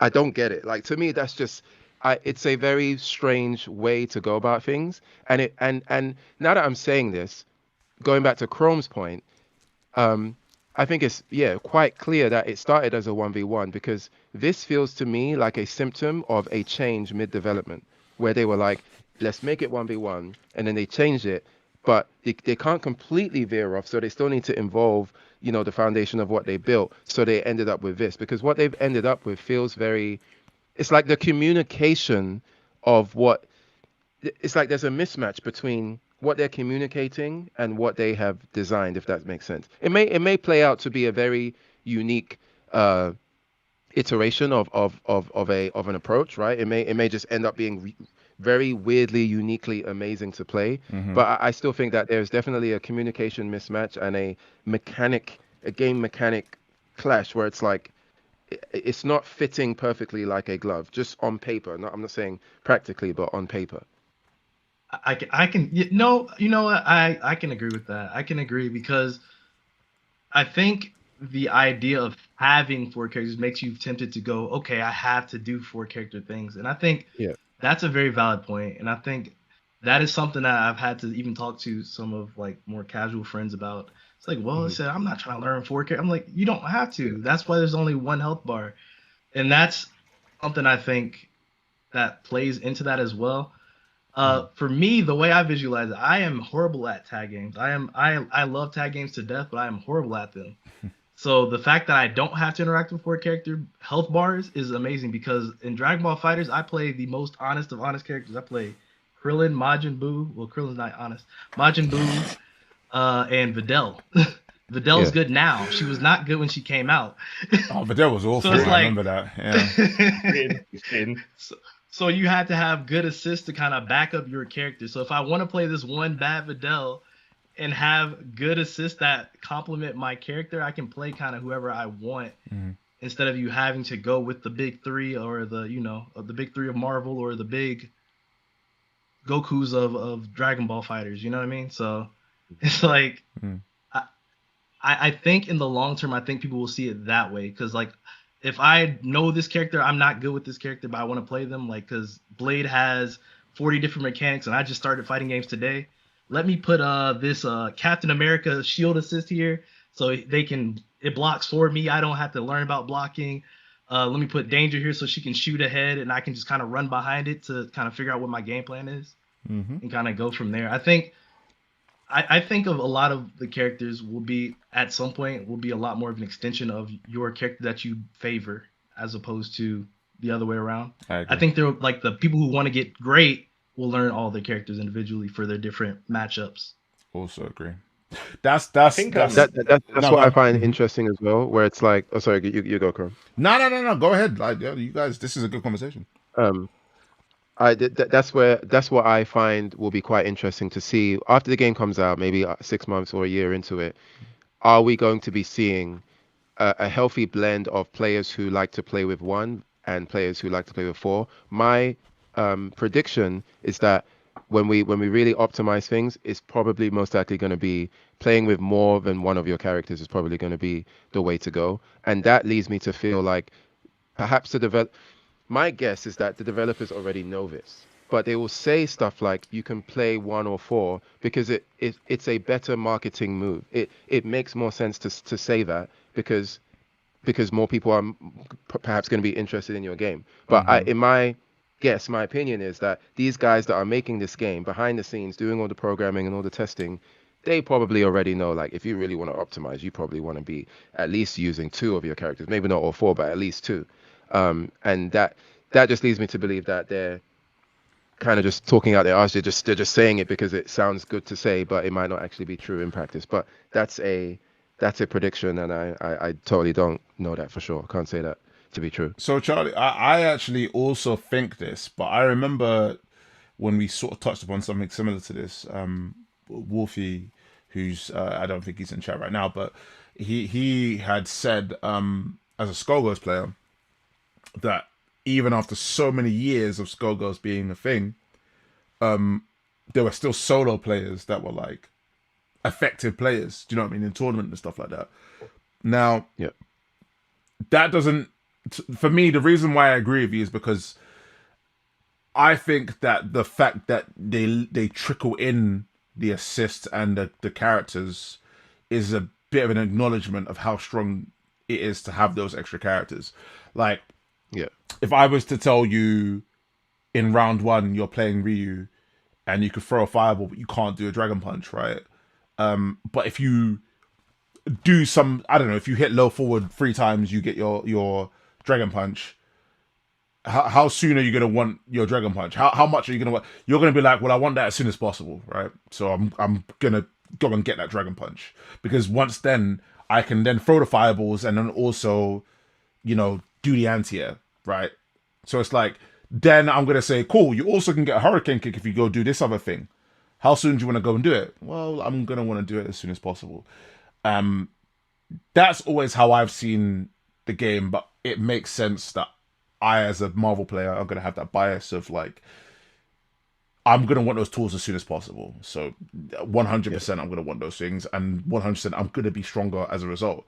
And it probably will eventually be that way, but as of right now, I've played against a bunch of people, and look, we're not playing at a, super high level, but I play against people who just play 1v1 and they're just like, yeah, like, I'm not even using assist. And I'm like, what game do you play? And they go, I play Guilty Gear, like Strive. And I'm like, yeah, it makes sense. I can see the way you play, So we'll see. Like, time will tell. Time will tell. But listen, we're gonna table that one, and we're gonna move on to the last part. Sorry. So go ahead. The only reason I said that is because I could see you flagging, bro. That was the reason I was gonna try and wrap it. Go ahead, please. Talk. Yeah, no, I go want ahead. to add something Charlie said. I actually might rethink my position, even though I still think it's genius. I can now see a timeline where the 1 health bar for 4 characters was because the game was originally 1v1, and they went, you know what's long? Changing up this UI to have 3 more extra health bars. We'll just leave it like that. True. I can so imagine that being like the situation which happened. But also, I think most PvP games force you in some way, shape, or fashion to learn multiple characters. Yeah. When I was like I don't even know. I want to say there's like a breaking point between like casual and trying to be good, but not like pro or anything like that. Yeah. Where if you play like shooters, if you play Rivals, because Rivals was mentioned in there, I'm like, yeah, when you're in bronze, you just pick the character you like. Then you get to silver, you can probably still do that. When you start getting to gold, you're either going to have teammates saying your cloak and dagger's trash. Yeah. pick something else. Or someone's going to pick it before you. And then you're like, oh, I need a secondary character. The higher you go up, the more you realize you can't just pick what you want. You can have your main character, but at super high level, it's like your main character gets banned. So the game is, whether it be the game mechanics or people are stopping you from playing what you want. Yeah. I think the same with MOBAs. When you play a team game, you have to coordinate with your team, and you can't always do what you want. With fighting games, I think the way they've done it is that, like Zeta was saying, they reward you by giving you more characters, or they help you by giving you more characters. In other games, you get like meter, and you get like X Factor. That's your combat mechanic. I think because you pick 2, and those 2 are like, these are the 2 characters I main. Like, I don't even think you can main 1 character. I think you have to main 2, because that's what the game starts off as, right? 2 characters. And then the other 2 would be like, okay, once I get these 2 characters, I think there's like again, I'm using the word that Charlie used about intuition. I think when I saw Dragon Ball players play, they were like, oh, this assist allows me or helps me to do this. So they're going to see the cap shield and go, oh, behind the cap shield, I could maybe change my weapon with Star-Lord and not get hit. I think team and assist games enforce players to engage with concepts. To me, it's just like playing a card game. It's like, yeah, my strategy is these 5 cards. I need to have 55 other cards in my deck to make this work. But I like team games because I like card games. I like the synergy part. I don't know if that is what other people see when they play the game, but I think it doesn't force you to have to engage with it. And maybe that's why a lot of people don't like tag games. But do you know, you're forced to do things you don't want to. Do you know what's interesting, right? Is that like, so there's a few things to sort of touch upon. I'll tell you what. First of all, I'll start with Ranma's comments, right? Just because he said some stuff earlier, and I wanted to go into that, and that was in regards to what Charlie said. It's not to get into ratio as a concept; it's just to sort of piggyback onto a point, right? He said, problem is with ratio system is that too many decisions to make even before you get into a match. It's more streamlined for newcomers to force field 4v4 and no other options. So it's like, I think it's, you had said it before, Charlie, about you think it's just an easy, like it's a cheap marketing tool, but I wouldn't necessarily, I would be a lot more charitable in that I would say that the reason why I pointed out a comment is because sometimes it's one thing to convey something and how clear it is to understand that, and it's another thing to convince somebody to pick it, right? And ratio is not something that I would say would be so easy to convince a person to pick up, even though they understand what it is.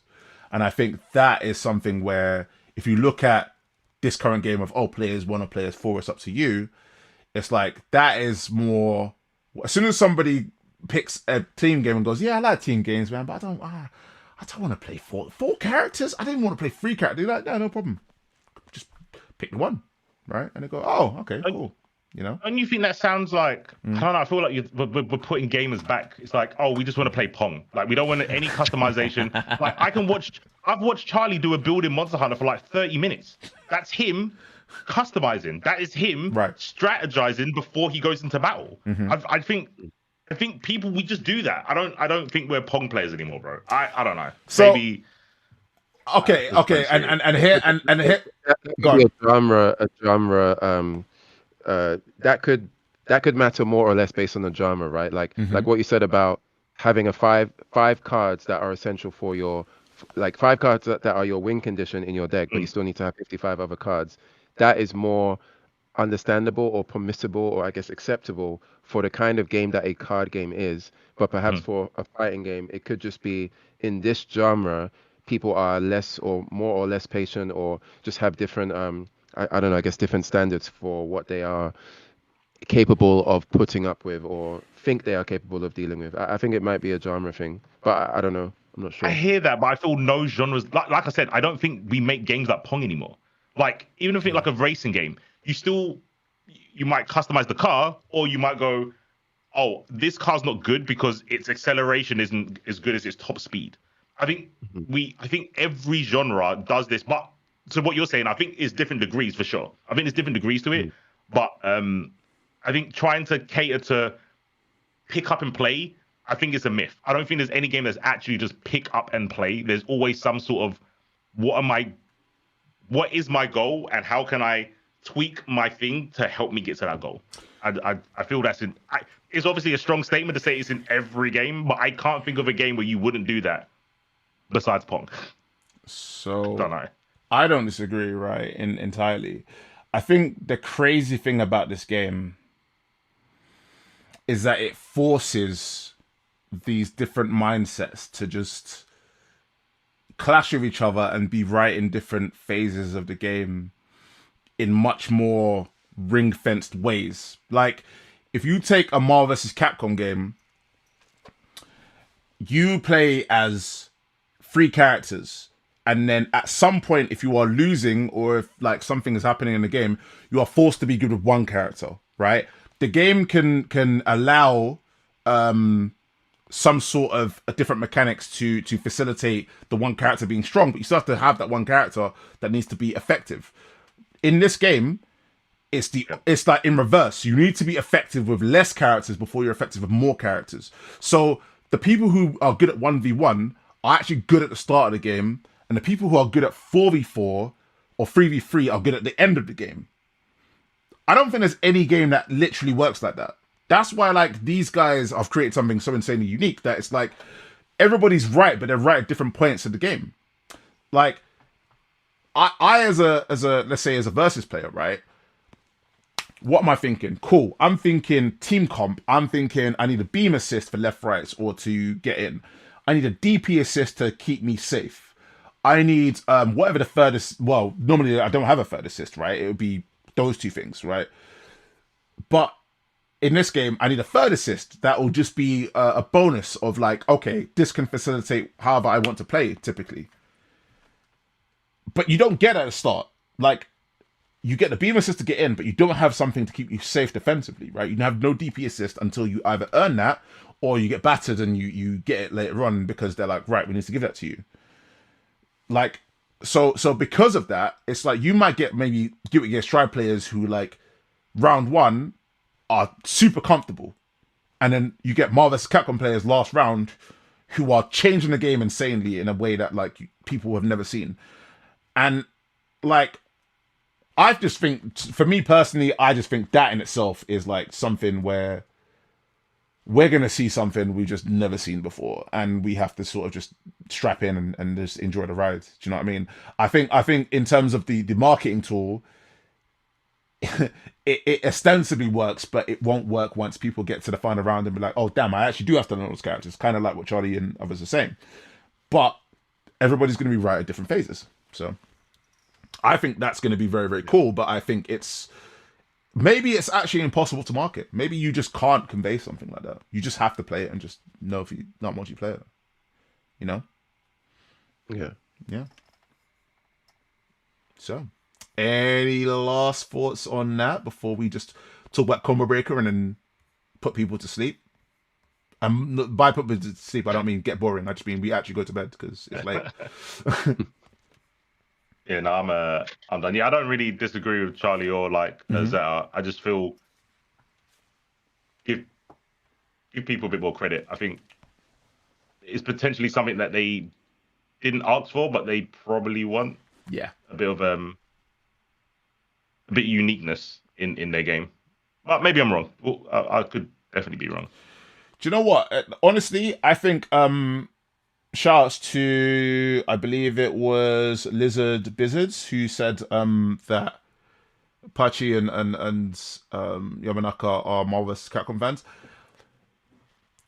In a way, even though the game started off as 1v1, I think you would have to have an understanding of these versus games to even spin it in this type of way.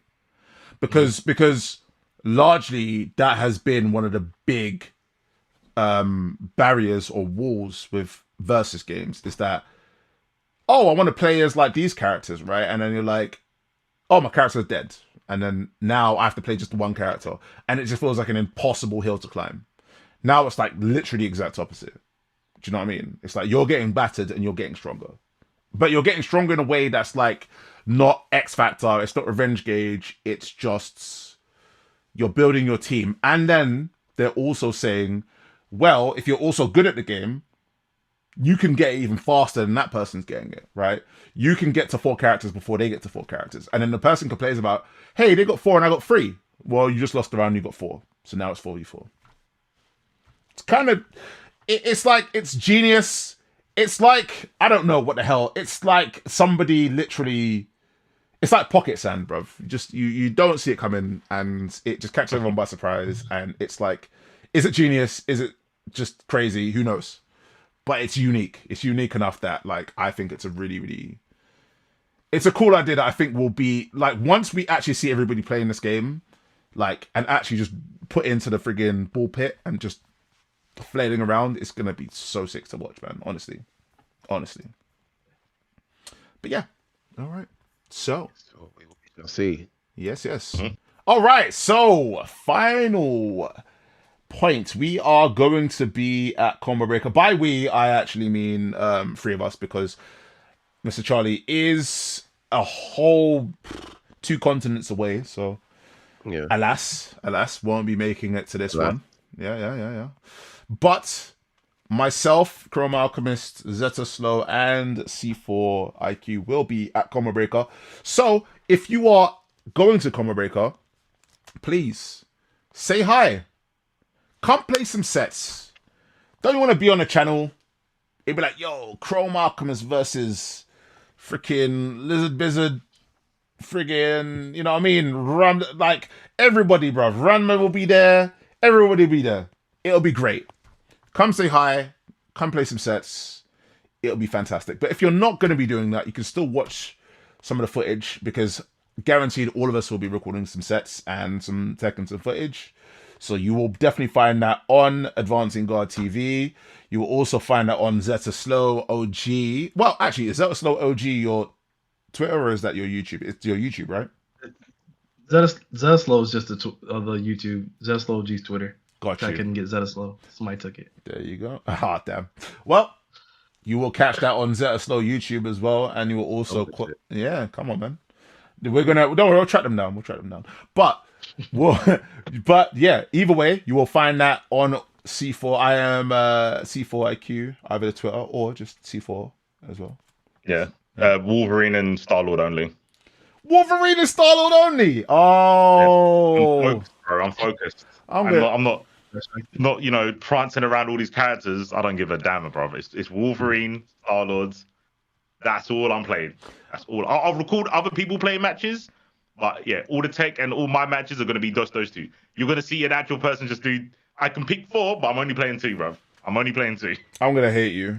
Like, do you know why? do you know why I'm going to hate you? Not because of, like, you're only picking X characters. It's because... And I said to somebody else, I was like, I did the breakdown of Wolverine, and I was like, you can hear the disdain in my voice with that character. Yeah, you didn't like it. Oh, my God. It's like, why has he got armor? Why has he got 50-50s? Why has he got, like... all of these things, like, how can you have a record character of armor and 50-50s and friggin', what else did he have? A dive kick that you can record from. Like, what are we doing? We're creating Leo. True. I don't know what to tell you for it. I think I'm like It's a all right. I'm doing standalone you a too. favor. I'll be taking all the Wolverine content from you. It's fine. Now you don't have to talk about it. I'll do it for you. Oh my God. And like, it's gonna be somebody's gonna be like in the comments on one of the videos being like, yo, this Wolverine's going crazy. I'm like, yeah, go check that channel, man. I ain't trying to steal all that crap. I'll be going crazy with Peni Parker over here. I'll be definitely figuring that out. Yeah. Figuring that out for everybody. Yes. Absolutely. And We'll also learn what the spiders do together. okay, Team Spider. I like it. Listen, and like I said, man, listen, I'll be playing a lot of Shuri because that'll be me. I'll be in my mode, man. I'll be sitting there just trying to figure out how the watch works. I'll be unpacking everything. But yes, either way, there will be some content coming out for the next couple of days. Just a quick run through of the little checklist that I've got. Peni Parker breakdown next 24 to 48 hours. Magic breakdown also before I get to Combo Breaker. Myself and C4 will be getting to Combo Breaker about Thursday. Zeta, you said Wednesday you'll be on your way, but regardless, you're not going to see any of us till Friday. Yeah, I'll say like Thursday, Friday. Yeah. It's all good. And so you'll see that. You'll also see some of the what is it? Myself versus Proxy. That's one of the sets that's got to be uploaded. So you'll see that next couple of days. Also, myself versus Virgil McCry and Vardek. Shouts to those guys. Those last 2 sets are from Arc Tour. So that's just going to be to just round everything up and just so you guys are all up to date and seeing all the footage that I've recorded as of now. So either way, thank you for sticking through that absolute monster podcast. Every single time I say to myself, damn, this is going to be a short one, isn't it, guys? And it's like 3 hours. Never is, man. Never is. Could you imagine that before this thing started, I was tired as hell. And now I'm wide awake, bruv. Like, Tokon is just that absolute caffeine hit, bruv. You know what I'm saying? Yeah. Oh, yeah. So, in my veins. Oh, inject it, bruv. Like, listen, there's a reason why I'm traveling around the friggin' world chasing this game, because I actually do like it that much. So, Without further ado, that is us. Hope you have enjoyed this episode of Talkin Tokon. Next time you talk to us, actually, we will, well, 3 of us actually will have definitely played the game. Also, SSK, shout out to SSK, will also have played the game. So, I mean, definitely you'll be getting a bunch of hot takes from everybody who's played the game. I'm sure we'll be arguing about how these characters do play, should play. Are they good? Are they bad? You know, it's going to be a hot mess. But it'll be a fun mess. So I think Zeno's going to be there as well. Oh, Zeno as well. Shout out to Zeno as well. Zeno TG. Yeah. That is Zeno_TG. Yeah. I think there's an underscore in there. Pretty sure Zeno_TG. Take a look at that Twitter, actually, if you guys have not seen Zeno_TG. That is my man like Zeno TG. So hopefully we should have some content out for you. Also, hopefully a cheeky little collab from a couple of us. Like that's you know, spoilers. But we'll see what happens with that one. Either way, this has been Talkin Tokon. Hope you've enjoyed. I am Chrome Alchemist. That is I am C4IQ. That is Earthbender Charlie, aka EB Charlie, and that is Zeta Slow, aka Zeta Slow OG. Hope you've enjoyed. Until next time, it's been emotional. Stay out of trouble. Safe you, man.